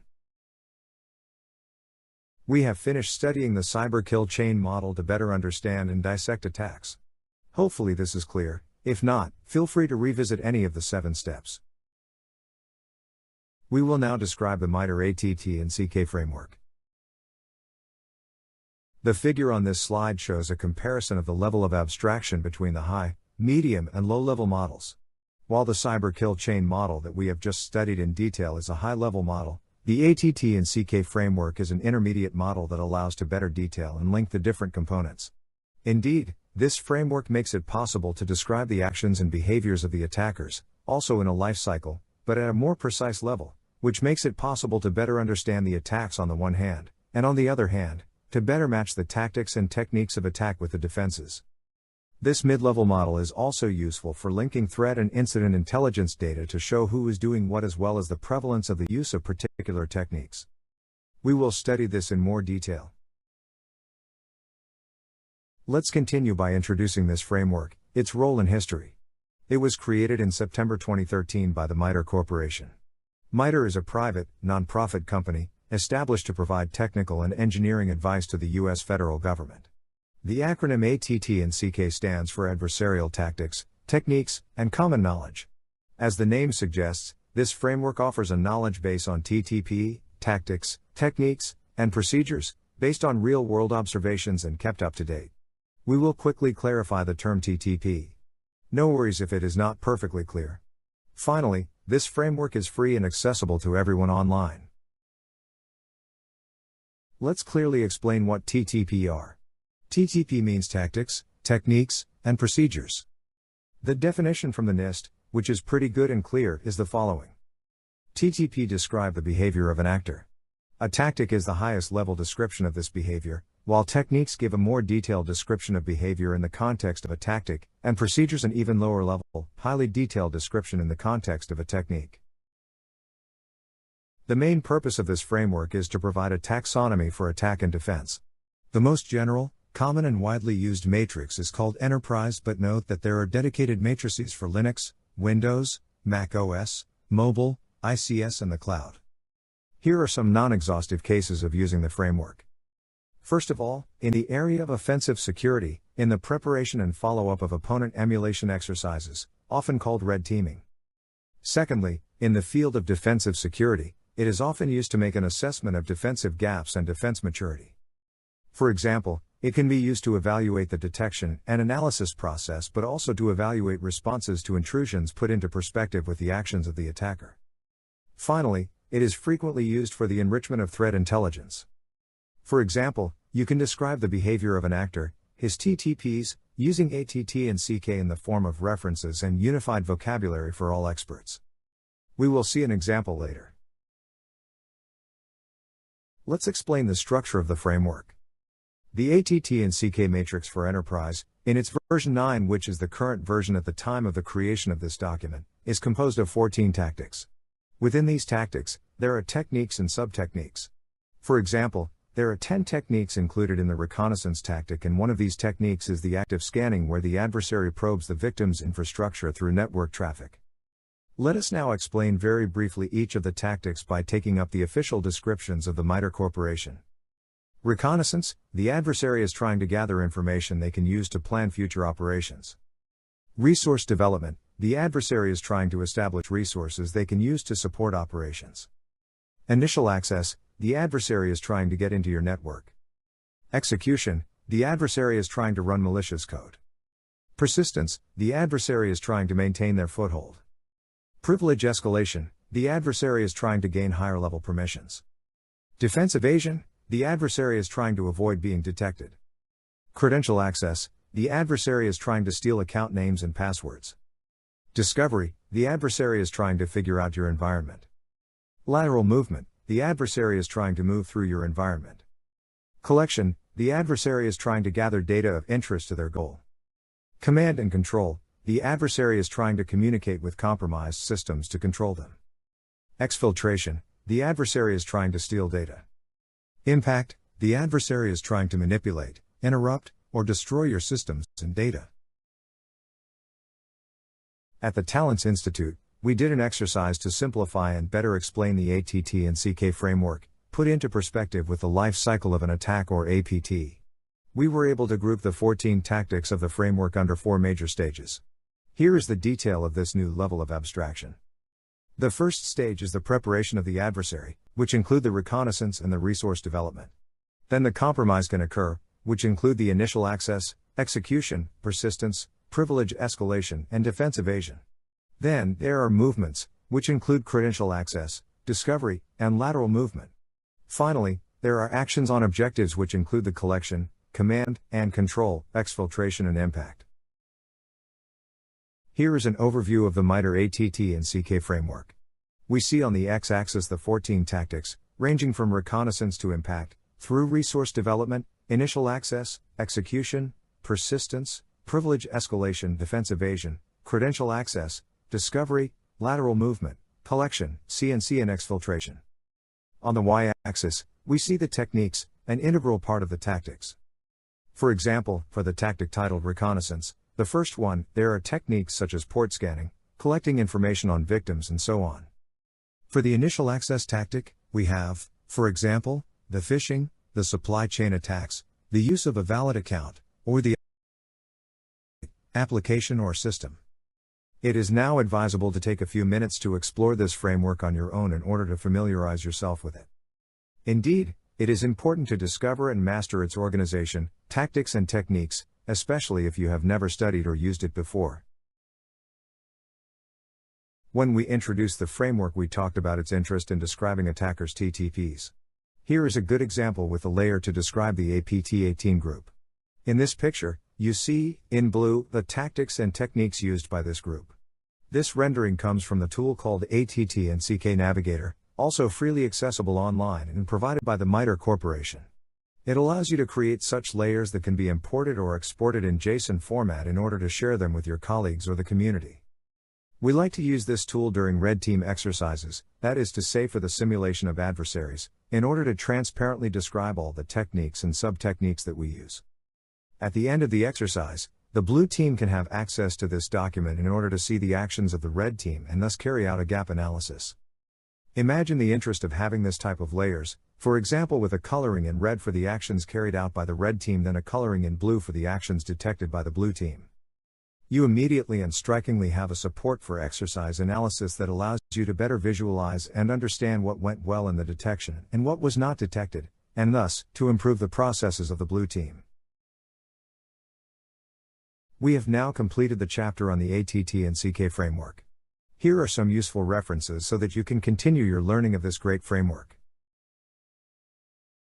Here are some additional references to continue your learning about attacks. In order to better understand an attack and its life cycle, beyond the models we have seen, it should be emphasized that the type of attack and its life cycle will depend on your organization, the attacker and the value you have for the latter. Here's an interesting diagram that comes from Mandiant that visually explains the difference between an opportunistic attack, an APT attack, and activism. We notice in purple, the life cycle of an APT. This life cycle goes through all the stages of an attack. The attacker prepares comprehensively, he obtains his initial access, is his influence on the systems of his victim, exfiltrates the data, and most importantly, he erases his tracks to remain invisible. This is the almost perfect definition of an APT.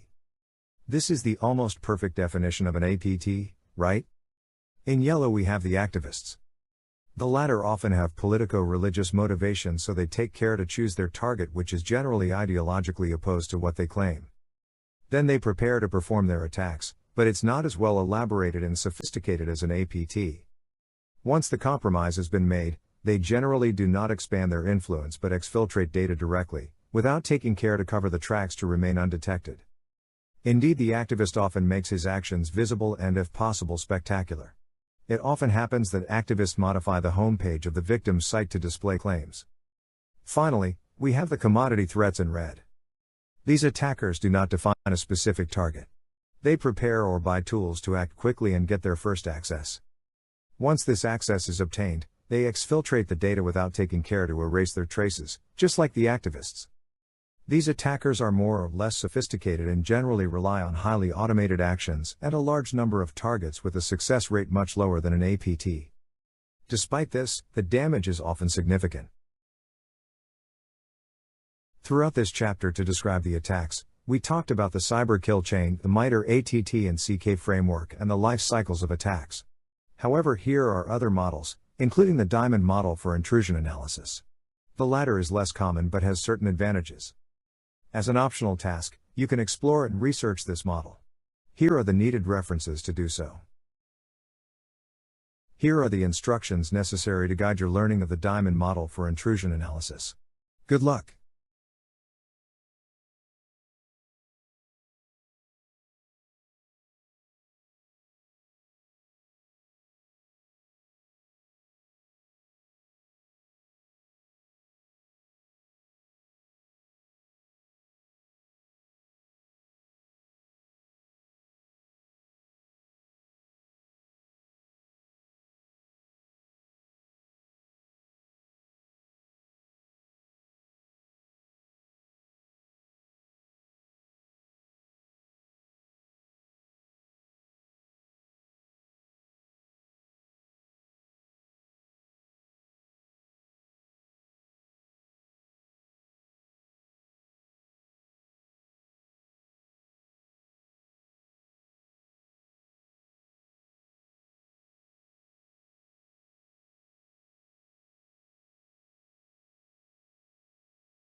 Time is over. Are you done? Pause the class if you prefer to continue your exercise. We have just closed the fourth chapter, which concerned the attacks. We will now study of real-life attack scenario. Let's explain real-life and common scenarios. Epictetus, a Greek philosopher born around AD 50, had said, "It's not what happens to you, but how you react to it that matters." This is especially true nowadays, in the field of defensive security. Here is the summary of this chapter. We will start by describing our objectives, then we will study attack scenarios concerning both clients and servers.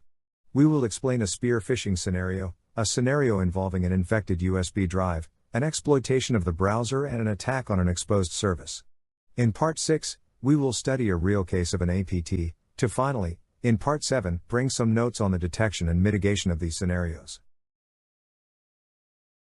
We will study different scenarios which are selected because they are common and representative, since many companies are compromised by these techniques. In addition, the technical study of these scenarios makes it possible to understand these attacks in order to avoid them on the one hand, and to understand how to test security, for example with penetration tests and red team exercises, on the other hand. Now let's start with the first scenario, spear-phishing. The first step for the attacker is the reconnaissance.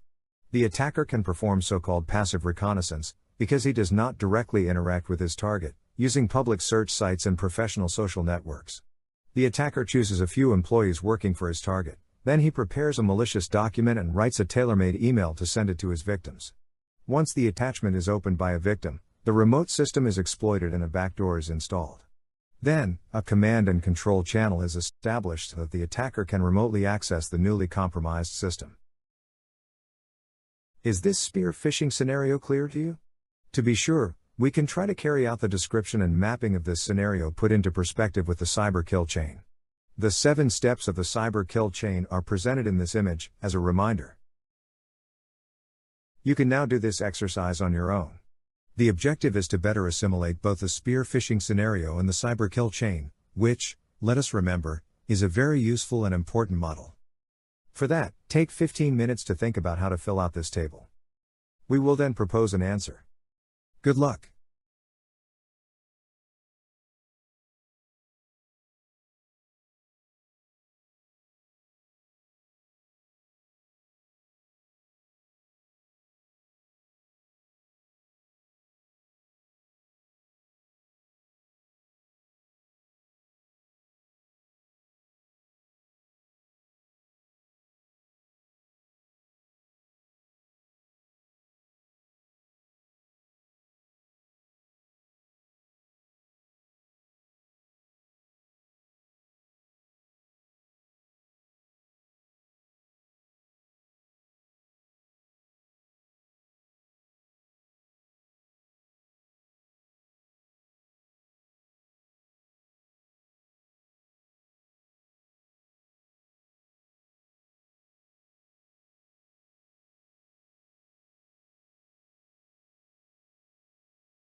Time is over.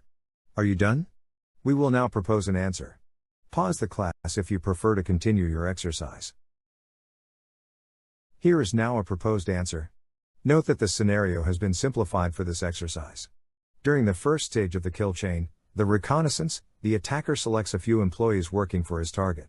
During the second step, the weaponization, the attacker prepares a malicious document. During the third step, the delivery, the attacker sends his targeted emails with the infected document he prepared during the previous step. During the fourth step, the exploitation, malicious code is executed when the malicious file is opened by a victim. During the fifth step, the installation, a backdoor is deployed for persistence. During the sixth step, the attacker interacts directly with the compromised system through the C2 channel. Finally, in seventh and last step, the attacker accesses documents, exfiltrates them and encrypts the data, possibly to demand a ransom later. Let's demonstrate a spear-phishing attack. But before we start, here's a little notice. Please do not test for attacks without mutual written and formal consent, otherwise you risk criminal conviction and go to jail. All videos and slides are for informational and educational purposes only. We believe that topics related to hacking, information security, and cybersecurity should be familiar to anyone who uses digital information and computers. We cannot be held responsible for any misuse of the information provided. In this fictitious scenario, Bob is the research lead at a high-tech lab somewhere in the United States. Bob is looking for a researcher and has posted a job description on his lab's website and social media accounts. Suddenly, Bob receives an email from Alice. Please read and think about this email. Does this seem legitimate to you or does it seem suspicious to you? Why? Now let's go back to the email in question, looking at what might appear suspicious. The first point is that Alice looks very familiar, although that doesn't mean there is a risk. Alice may just want to appear relaxed and friendly. Perhaps that is also why she simply signs Alice, which is certainly not usual because it is not very formal, but again, nothing very suspicious. Another element that might attract attention is the format of the files. Both are Microsoft Word files, but the CV is a docx and the cover letter is a doc file. The difference is a bit astonishing. Nevertheless, this can be legitimate, and from a security point of view, there is not necessarily less risk with a PDF document than with a Word document. This is because the PDF document may also contain active content and malicious code. Acrobat Reader also has a huge history of vulnerabilities. The point that catches the most attention is the cover letter because the preview is empty. What can this mean? Maybe Google failed to generate a thumbnail because the format is not actually a Word document or is not a valid Word document, which could predict an attempt to exploit a vulnerability in Microsoft Word. For example, if the exploitation involves the crafting of a special document to trigger a security bug and take control of the execution flow, that manipulated document may end up in an invalid and corrupted format. In the end, there is nothing extremely shocking about this email, just maybe a few things to pay attention to. Here is a question for you. If you were Bob, would you open the documents? Assuming Bob expects to receive this type of email, since he posted a job offer, as well as our previous analysis and interpretation, there are more people who would open these documents than others who might miss a good application. Do you agree with that? Based on that previous assumption, here's what Bob does in this scenario. Bob downloads the two documents, the CV and the cover letter, then analyzes them with his anti-malware solution, which in this case is an up-to-date Windows Defender. No threat is detected. Here is a new question for you. Now, if you were Bob, would you open the documents? Since no threat is detected, most people who had doubts will this time open the documents. Do you agree with that? Now, here is Bob's view again. Since no threat is detected, Bob opens the cover letter, which looks strange. The document appears to be empty, with a simple square. The document can be corrupted, hence the lack of preview in the email. Bob receives an error message. He clicks no if in doubt. Seconds later, there is another weird error regarding memory usage. While that looks very bad, it could be a sign of exploitation. What do you think? What would you do if you were Bob?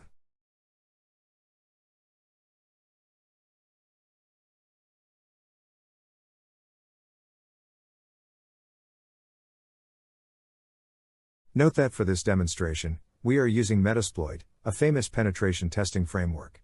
Here's the view of Alice, who sent the email and attachments to Bob. After Bob opened the cover letter, Alice received a reverse shell from Bob. This means that Bob is giving Alice access to his system, without him knowing it.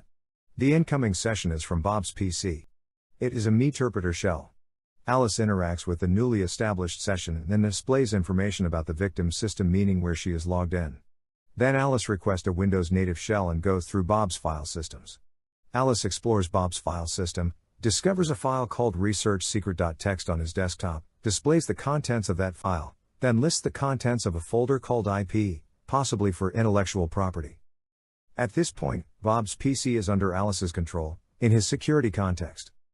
This means that if Bob is an administrator on his computer, Alice has these administrator privileges. If Bob is a simple user, Alice should elevate her privileges to gain administrator rights if necessary. Hence the importance of the notion of least privilege, which indicates that a task should only benefit from the privileges strictly necessary for the execution of the code carrying out its functionalities. This means that one should only use the elevated rights when necessary, and only use these rights for a limited period of time. In this case, Bob was logged onto his PC as a local administrator, so he opened the Word file, including the payload, with administrator privileges, giving Alice a privileged remote shell. Alice interacts with the MITRE session again and wants to take a screenshot. She uses the screenshot command via the MITRE shell. Then she displays Bob's system screenshot, which is saved locally on the Alice system, /home/Kali folder. In this screenshot, Alice notices an open Excel file, which is a list of passwords, a list of things to do in a memo, an Explorer window showing the IP folder on Bob's desktop. It's really juicy for an attacker. We've finished investigating Alice's spear-phishing case that compromised Bob's PC with a simple malicious Word file. Here is another real-life example. Take a moment to analyze this document. What do you think? This is of course a malicious Word file disguised as Resume2. This real-world document has been used with phishing emails. The message displayed is actually a simple image and is not from Microsoft. The idea for the attacker is to trick his victim into activating the macros himself, by simulating a compatibility problem, and thus executing the malicious code. Once the macros are enabled, Smoke Loader is downloaded and injected into Explorer.exe. Smoke Loader is a modular malware application commonly used to download other malware onto infected machines. Then the latter download and installs either ransomware or a banking Trojan according to the choice and the objectives of the attacker. Here is a question for you. How could this attack have been avoided? The first angle is training the users, because they are the target in such scenarios. Users should be trained in never open suspicious files, even if the antivirus does not detect a threat. Learn to recognize phishing attempts. Pay attention to information published on the internet and private and professional social networks. Seek advice in case of doubt. This can be from IT security teams or managers. The second angle of defense and prevention is that of IT engineers. Take for example, block malicious emails upstream. Several checks are possible, such as antivirus, anti-spam, identity control and sender reputation. Strip the active content. This can be, for example, deleting macros in a Word document or JavaScript in a PDF document upon delivery. This works very well but can make documents received by email unusable. To be used with caution therefore. Disable macros by default. It is necessary but not sufficient. Implement endpoint protection solutions such as antivirus, anti-exploit, intrusion prevention system, local firewall, etc. To continue our list, we need to have up-to-date systems, including the operating system and all applications. This limits the risk of exploitation of vulnerabilities, because in this case, the attacker would need to have access to 0 days. Security hardening is also recommended. This can be through the use of safer and often and more restrictive system configurations. The use of techniques such as application whitelisting is also recommended, although this generates a lot of monitoring and maintenance. This list, of course, is not exhaustive. Note that we offer a course entirely dedicated to defensive security if that interests you. Let's take a moment for a consideration. Take a minute to think about how many documents, Word, Excel, PDF, etc., you receive by email or download from the internet each day, each month, each year for your work. Have all these documents been opened knowingly? Could one of these documents be malicious? We have just completed the spear-phishing scenario, a very important and widespread case. Now let's move on to the infected USB stick scenario. To start this scenario, Bob, yes again him, found something while parking his car this morning. This is an HP branded USB 3.0 flash drive with a capacity of 256 GB. Is it Christmas? Seriously, what do you think and what would you do if you were Bob? Please take a few moments to think about it. Here are the main stages of the scenario from an attacker's perspective. Preparing a malicious document. Preparing multiple USB drives. Scattering of keys in the car park and near the target. Exploitation of the machines of people using infected USB drives. Installing a backdoor. Remote access. You can now do this exercise on your own. The objective is to better assimilate both the infected USB drive scenario and the cyber kill chain. For that, take 15 minutes to think about how to fill out this table. We will then propose an answer. Good luck.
Time is over. Are you done? We will now propose an answer. Pause the class if you prefer to continue your exercise. Here is now a proposed answer. Note that the scenario has been simplified for this exercise. During the first stage of the kill chain, the reconnaissance, the attacker select an organization. Unlike the previous scenario, spear-phishing, this time the attacker does not directly target people, unless he decides to send, for example, the USB stick by post, which remains an option. During the second step, the weaponization, the attacker prepares a USB stick with malicious document. During the third step, the delivery, the attacker drops the USB keys in the car park and near the targeted business. During the fourth step, the exploitation, malicious code is executed when the malicious file on the USB drive is opened by a victim. During the fifth step, the installation, a backdoor is deployed for persistence.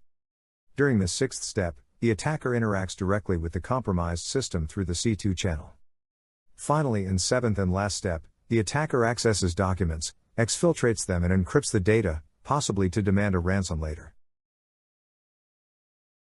Here is a question for you. How could this attack have been avoided? The first angle is training the users, as they are still the target in this scenario. Users should be trained in. Never use an unknown USB drive, whether on a private or professional computer. Pick up and give to the security team or a qualified manager any USB drive found. Seek advice in case of doubt. This can be from IT security teams or managers. The second angle of defense and prevention is that of IT engineers. Let's take a few examples. Deactivate USB ports to prevent the use of removable drive. Block unknown USB drives using whitelisting. Implement endpoint protection solutions such as antivirus, anti-exploit, intrusion prevention system, local firewall, etc. Have up-to-date systems, including the operating system and all applications. Do security hardening for safer and more restrictive system configurations. This list, of course, is not exhaustive.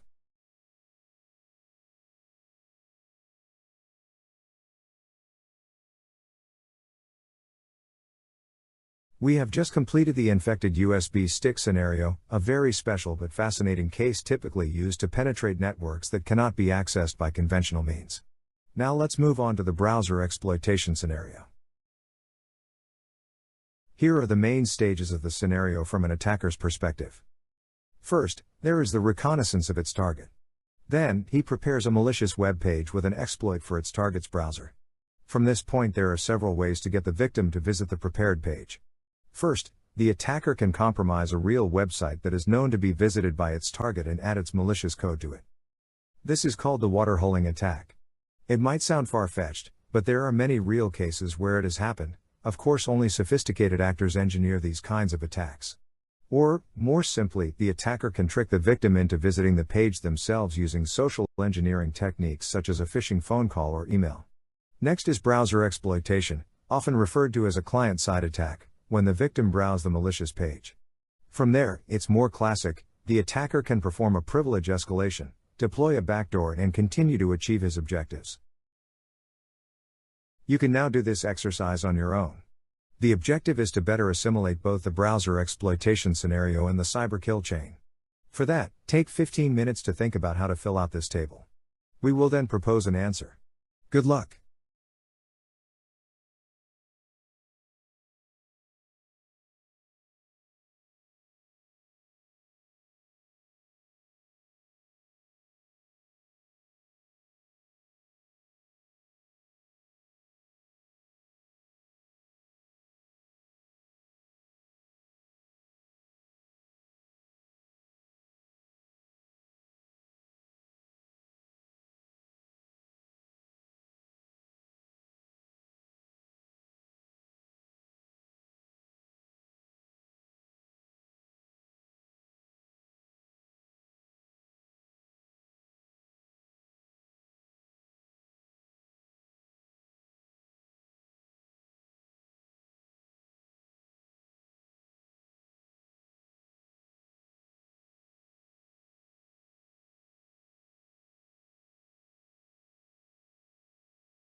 Time is over.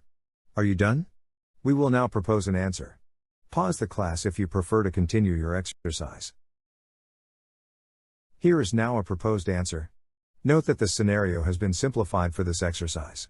During the first stage of the kill chain, the reconnaissance, the attacker selects a few employees working for his target. During the second step, the weaponization, the attacker prepares a malicious web page with a browser exploit. During the third step, the delivery, the attacker asks the victim to visit the site to open the malicious page. It could be by email or phone. During the fourth step, the exploitation, malicious code is executed when the malicious page is browsed by the victim. During the fifth step, the installation, a backdoor is deployed for persistence. During the sixth step, the attacker interacts directly with the compromised system through the C2 channel. Finally, in seventh and last step, the attacker accesses documents, exfiltrates them and encrypts the data, possibly to demand a ransom later. Let's do a quick demo. Bob receives an email from Alice. Again. Take a few moments to read it. What do you think? Here is a question for you. If you were Bob, would you click on links? In this scenario, Bob decides, before clicking, to look at the URLs of the links as a precaution. Here is what we can see by hovering over the link, which is good practice but insufficient. The address is of the type abbreviated by the bit.ly service. What do you think? This type of shortcut is often used in a legitimate way. For example, Twitter uses t.co, Microsoft uses aka.ms, etc. Nevertheless, in this context, it seems suspicious, right? Here is another question for you. If you were Bob, would you click on links now? For the purposes of this scenario, let's say Bob clicks the link. Here's where it lands. On a fictitious site evil.com/browserexploit.html. He had no control over the redirect before clicking, so he put himself in danger. Note that there are services, sometimes offered by the site, which performs the shortening of the links itself, to convert the short link into a real link. However, in this case, Alice was kind enough to teach Bob a lesson and raise his awareness. In a real scenario, the attacker could redirect to a malicious page and then to the legitimate page, so that the victim might not notice the trick and be quietly exploited. In this scenario, Bob really came close to disaster. How could this attack have been avoided? The first angle of defense and prevention is that of IT engineers. Take for example, implement secure network architectures. Ideally, users should not have direct access to the internet. Have up-to-date systems, including the operating system, the browser and all other applications. Do security hardening for safer and more restrictive system configurations. Implement endpoint protection solutions such as antivirus, anti-exploit, intrusion prevention system, local firewall, etc. Use a proxy and its security features like URL filtering by categories, SSL inspection to detect downloaded malicious content, even if it is HTTPS streams. Also, it's good to mention that you never browse a website from a server. You shouldn't even have a browser installed. The second angle is training the users, as they are still the target in this scenario. Whenever possible, browse from a virtual machine on a fully updated desktop system, including the virtualization layer. Users should also be trained in. Never click or follow untrusted links received by email or phone. Never browse any website with administrator's privileges. Never browse unsafe websites and so on. This list, of course, is not exhaustive. We have just completed the browser exploitation scenario, a very interesting case which is a lot more common than you might think. The sites and the trade press often headline Chrome, Safari or any other browser 0 days actively exploited in the wild. Now let's move on to the exploitation of exposed services scenario. Let's look at the different stages of a frontal attack on an exposed service, from the attacker perspective. First, there is the reconnaissance of the target. Then he selects an exposed service. It can be anything that he can both abuse and have network access to, for example a web server, a VPN solution, an email gateway, a server with an RDP or SSH service listening, etc. From there, several attack vectors are possible. The most common case is that the attacker is using a known, unpatched vulnerability. If there is no known vulnerability, then it could, if it's sophisticated enough, exploit a 0-day vulnerability. Another angle of attack is the use of a valid account, which means that there is no need to exploit a vulnerability. The attacker can gain their access by purchasing it on the dark web, using a brute force attack, or a credential stuffing attack. In this case, it is harder to detect the presence of the attacker. From there, it's more classic: the attacker can perform a privilege escalation, deploy a backdoor, and continue to achieve his objectives. You can now do this exercise on your own. The objective is to better assimilate both the exploitation of an exposed services scenario and the cyber kill chain. For that, take 15 minutes to think about how to fill out this table. We will then propose an answer. Good luck!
Time is over. Are you done? We will now propose an answer. Pause the class if you prefer to continue your exercise. Here is now a proposed answer, among others possible. Note that the scenario has been simplified for this exercise. During the first stage of the kill chain, the reconnaissance, the attacker selects a target and chooses an angle of attack which could be any exposed service, meaning in this case, facing the internet.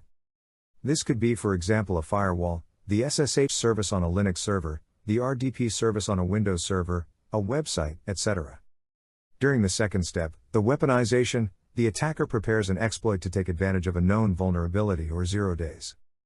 The exploit can be public or tailor-made for the target, for example to exploit in SQL injection on the victim's site. During the third step, the delivery, the attacker uses the exploit he prepared during the previous step. During the fourth step, the exploitation, malicious code is executed. During the fifth step, the installation, a backdoor is deployed for persistence. During the sixth step, the attacker interacts directly with the compromised system through the C2 channel. Finally, in seventh and last step, the attacker accesses documents, exfiltrates them and encrypts the data, possibly to demand a ransom later. Here is a question for you. How could this attack have been avoided? The first angle of defense and prevention is that of IT engineers. They must ensure they have non-vulnerable source codes, in particular on the services, applications and sites exposed on the internet. Everything needs to be up to date, including the operating system and all applications. Strengthen security, having hardened configurations, manage privileges, etc. Deploy protections such as firewalls, intrusion prevention systems, web application firewalls for web front ends, etc. Of course, this list is not exhaustive, it is only the healthy basis. We have just finished studying the various scenarios proposed. Since these scenarios, although very representative, have been intentionally a little bit simplified for the case studies, we will now present the study of an APT attack to illustrate the fact that the scenarios are not always so obvious. Kaspersky Lab researchers analyzed a large-scale cyber espionage operation dubbed Turla in 2014. Despite the age of the operation, the latter deserves that we linger a little, being a good textbook case. Let's start by describing the targets and scope. The group responsible for the Turla attack has infected several hundred computers in more than 45 countries. Among the victims are public institutions, embassies, military institutions, pharmaceutical companies, targets in education and research. Now let's describe the attack vectors. The group exploited various known vulnerabilities but also at least 2 zero-day vulnerabilities. One for elevation of privilege in Windows and another vulnerability for executing arbitrary code in Adobe Reader. The two combined allowed to carry out formidable spear-phishing attacks. It was enough for a victim to open a PDF document so that the attacker could execute arbitrary code with the highest rights on his victim's system. Even if the victim opened the file in a restricted security context with a fully up-to-date system. In addition to spear-phishing attacks, the group has implemented various attacks using the waterholing technique, based on the exploitation of Java, Flash or Internet Explorer 6, 7 and 8. They also use social engineering to trick the user into executing malware presented as a Flash player. In total, they compromised at least 100 sites to host malicious code and carry out these attacks. If you look at the diagram now, we see in Step 1, a victim who visits a compromised site. There is a redirection to the mothership in Step 2, the visitor is exploited here, and then a backdoor is installed in Step 3. In Step 4, the backdoor establishes a C2 flow to the mothership through 2 command and control proxies, which are compromised servers. Finally, the attacker connects to the mothership via a VPN tunnel and 2 proxies, to preserve his anonymity. This is why we are talking about this case. Attackers using a variety of techniques, zero-day exploits, and remarkable infrastructure, that's really interesting. We studied different scenarios that we had simplified a bit, but in reality, and especially with APT groups, the attacks are more sophisticated than they appear. In this final chapter, we will discuss detection and mitigation if, unfortunately, any of these scenarios happen to you or your employer. So if these attacks work, how can we detect and mitigate them? The first angle of defense, which also makes it possible to better detect and restrict the movements of an attacker, is to set up secure architectures. Having system isolation through network segmentation is a must. Avoid flat networks. A second angle of defense and detection is the analysis of network flows. You should inspect both incoming and outgoing flows and hunt for suspicious network traffic, for example, unusual DNS requests, establishment of a C&C channel, etc. A third angle of defense and detection is the analysis of systems. You should detect and track system changes using both static and behavioral systems analysis. We recommend that you set up a SIEM solution. SIEM stands for Security Information and Event Management. The goal is to centralize and analyze all kinds of events and logs in one place. For example, you can collect events from Windows desktops, logs from network devices, logs from Linux servers, etc. in order to perform advanced correlations. In fact, this is the only way to effectively analyze the thousands of logs generated every second on a corporate network and detect events that could constitute an attack. Once you have a functioning and well-powered SIEM, you can start building advanced dashboards for relevant data visualization and setting up alerts. We also encourage you to collect and ingest indicators of compromise, or simply IOC, into your SIEM. An IOC can be an attacker's IP address, a hash of a malicious file, a domain name known to be used for a C2 center, etc. The idea is to check if you have a match in your SIEM to detect potential breaches or an attempted compromise. This data, often referred to as threat intelligence feeds, is typically ingested live and feeds into your SIEM. These can be open source feeds or trade feeds. Both are good and complementary. Finally, you should automate the processes as much as possible and use detection rules where possible. These rules exist at different levels: network, systems, logs. Each has its uses. We have just closed the 5th chapter, which concerned real-life attack scenario. We talked about the common scenario to understand them, to know how organizations are compromised, to reproduce these scenario to evaluation your defensive security and how to protect against them. We will now jump to some conclusions. Let's summarize what we learned. In conclusion, we would like to say that the risks are real and numerous. In addition, no one is immune. We saw in the first chapter how great and well-funded companies, with hundreds of security experts, are compromised despite everything. It is therefore very clear that everyone is concerned: governments, companies, individuals, etc. No one is too small or uninteresting to be safe. When discussing the attack life cycle, the adversaries are skillful, determined and dangerous. We talked about several APT groups and their sometimes incredible offensive capabilities. Combat is generally uneven, but not lost, as defense is very expensive and tricky in many ways, while attacking can be cheap if the adversary relies on public tools with little to no customization. Finally, cybersecurity is a major issue for any company and institution, and the consequences of security incidents are generally very serious. A compromised business having its intellectual property theft could lose all of its competing interests. An e-commerce website with data leakage could lose the trust of its customers and shut down, and so on. To illustrate our conclusion, here is a vision of cybersecurity applied to chess. The illustration is by Kostin Reu, director of the Global Research and Analysis Team at Kaspersky. We can see the white pawns, the defenders, very poorly equipped in the real world and still having the king to protect, and in black, the adversary who has an arsenal going beyond what is generally admitted. Everything is summed up in this simple picture, and this vision is not really exaggerated.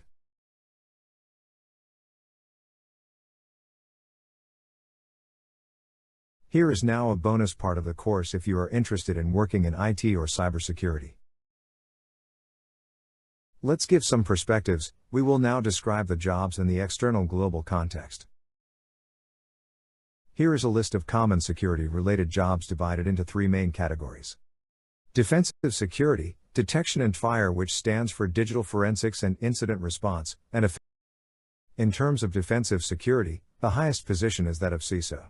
It means Chief Information Security Officer. He is responsible for the security of an organization's information systems. He must guarantee the security of the information system and ensure the availability, integrity and confidentiality of data. Then, there are many other jobs and titles, such as the Director or Security Manager, which are also hierarchical positions, but with less influence than the CISO if one exists in the organization. The Security Architect offers secure infrastructure designs, which is also a highly sought-after position. The Security Engineer is often much more technical. He implements security solutions and maintains them. The Security Auditor is less technical and has no direct access to the equipments. He is a second line of defense and performs a control mission. In detection, incident response and digital forensics, we also have many interesting positions. Perhaps the most common is the SOC and CERT analysts. Do you know what SOC and CERT are and the difference between the two? A Security Operations Center, or SOC, is a function that employs people, processes, and technology to keep the organization secure. Its main role is to continuously monitor and improve the security posture of an organization. The SOC must prevent, detect, analyze and respond to cybersecurity incidents. On the other hand, a Computer Emergency Response Team, CERT, or a Computer Security Incident Response Team, CSIRT, is a center for alerting and responding to computer attacks. Some CERTs are an internal team within a company, others are national, intended for companies or administrations. Note that the name CSIRT is preferred in Europe, CERT being a registered trademark in the United States. As very few companies are large enough to afford the luxury of having a dedicated CERT team, in general, the SOC and CERT roles are merged in companies. Those who detect incidents respond to them as well. Then we have the incident responder. We then have various roles which generally join the SOC or CERT professions but with more specific names such as incident responder, forensic analyst, malware analyst, and blue teamer. The term blue teamer, which has become very popular, refers to a member of a team who analyzes information systems to ensure their security, identify weaknesses and vulnerabilities, and verify the effectiveness of defensive measures. Often this team also ensures the daily monitoring and follow-up as does the SOC. Regarding offensive security, of course we have the penetration tester. Some are generalists while others specialize in systems, networks, web, mobile or even cloud applications. We also have security researchers who generally look for zero-day vulnerabilities or new attack or defense techniques. Then the exploit developers who are specialized as their name suggests in exploitation. Sometimes they do not discover the security bugs themselves but write the code to exploit them. We have also the opposite of the blue team that we saw just before with the red team. A red team is a team that plays the role of an enemy or a competitor. The objective is to test the detection and response capabilities of the organization in this perspective and to provide information on the actual security posture. We can finally note the particular case of the purple team. The purple team is a cooperation between the red and blue teams of an organization. The idea is to integrate the defensive mindset, tools, tactics and controls of the blue team with the offensive mindset, weaknesses and vulnerabilities discovered by the red team into a single narrative. It's more of a cooperative mindset than a dedicated team. We have completed our description of the different jobs. We think some security versatility is interesting. Indeed, a good defender must also be able to understand well the attacks, and for that, there is nothing like being able to lead them. Conversely, a good attacker needs to know how defense works to break it. Nevertheless, it is also great to be very specialized and expert in a niche. It's up to you to know what suits you best to flourish in your career. This world is full of opportunities, as we will see. We just mentioned that the cybersecurity world is full of opportunities. Here is an article from FireEye to illustrate our point. We learn very interesting facts regarding the external context and the jobs market. In 2018, 77% of organizations surveyed had experienced at least one successful attack. Although global information security spending is expected to reach $124 billion, some security researchers have estimated that the total cost of cybercrime will quadruple in 2019 to $2.1 trillion, exceeding cybersecurity spending by 16 times. Regarding jobs, the global unemployment for cybersecurity does not exceed 2% and this figure drops to 1% in Europe. Moreover, between 2018 and 2019, 53% of organizations said they felt there was a problematic cybersecurity skills shortage, an 11% increase from 2015. Finally, the projected global workforce gap for 2022 is staggering 3.5 million. These elements are very interesting and to take into account if you want to work in cybersecurity.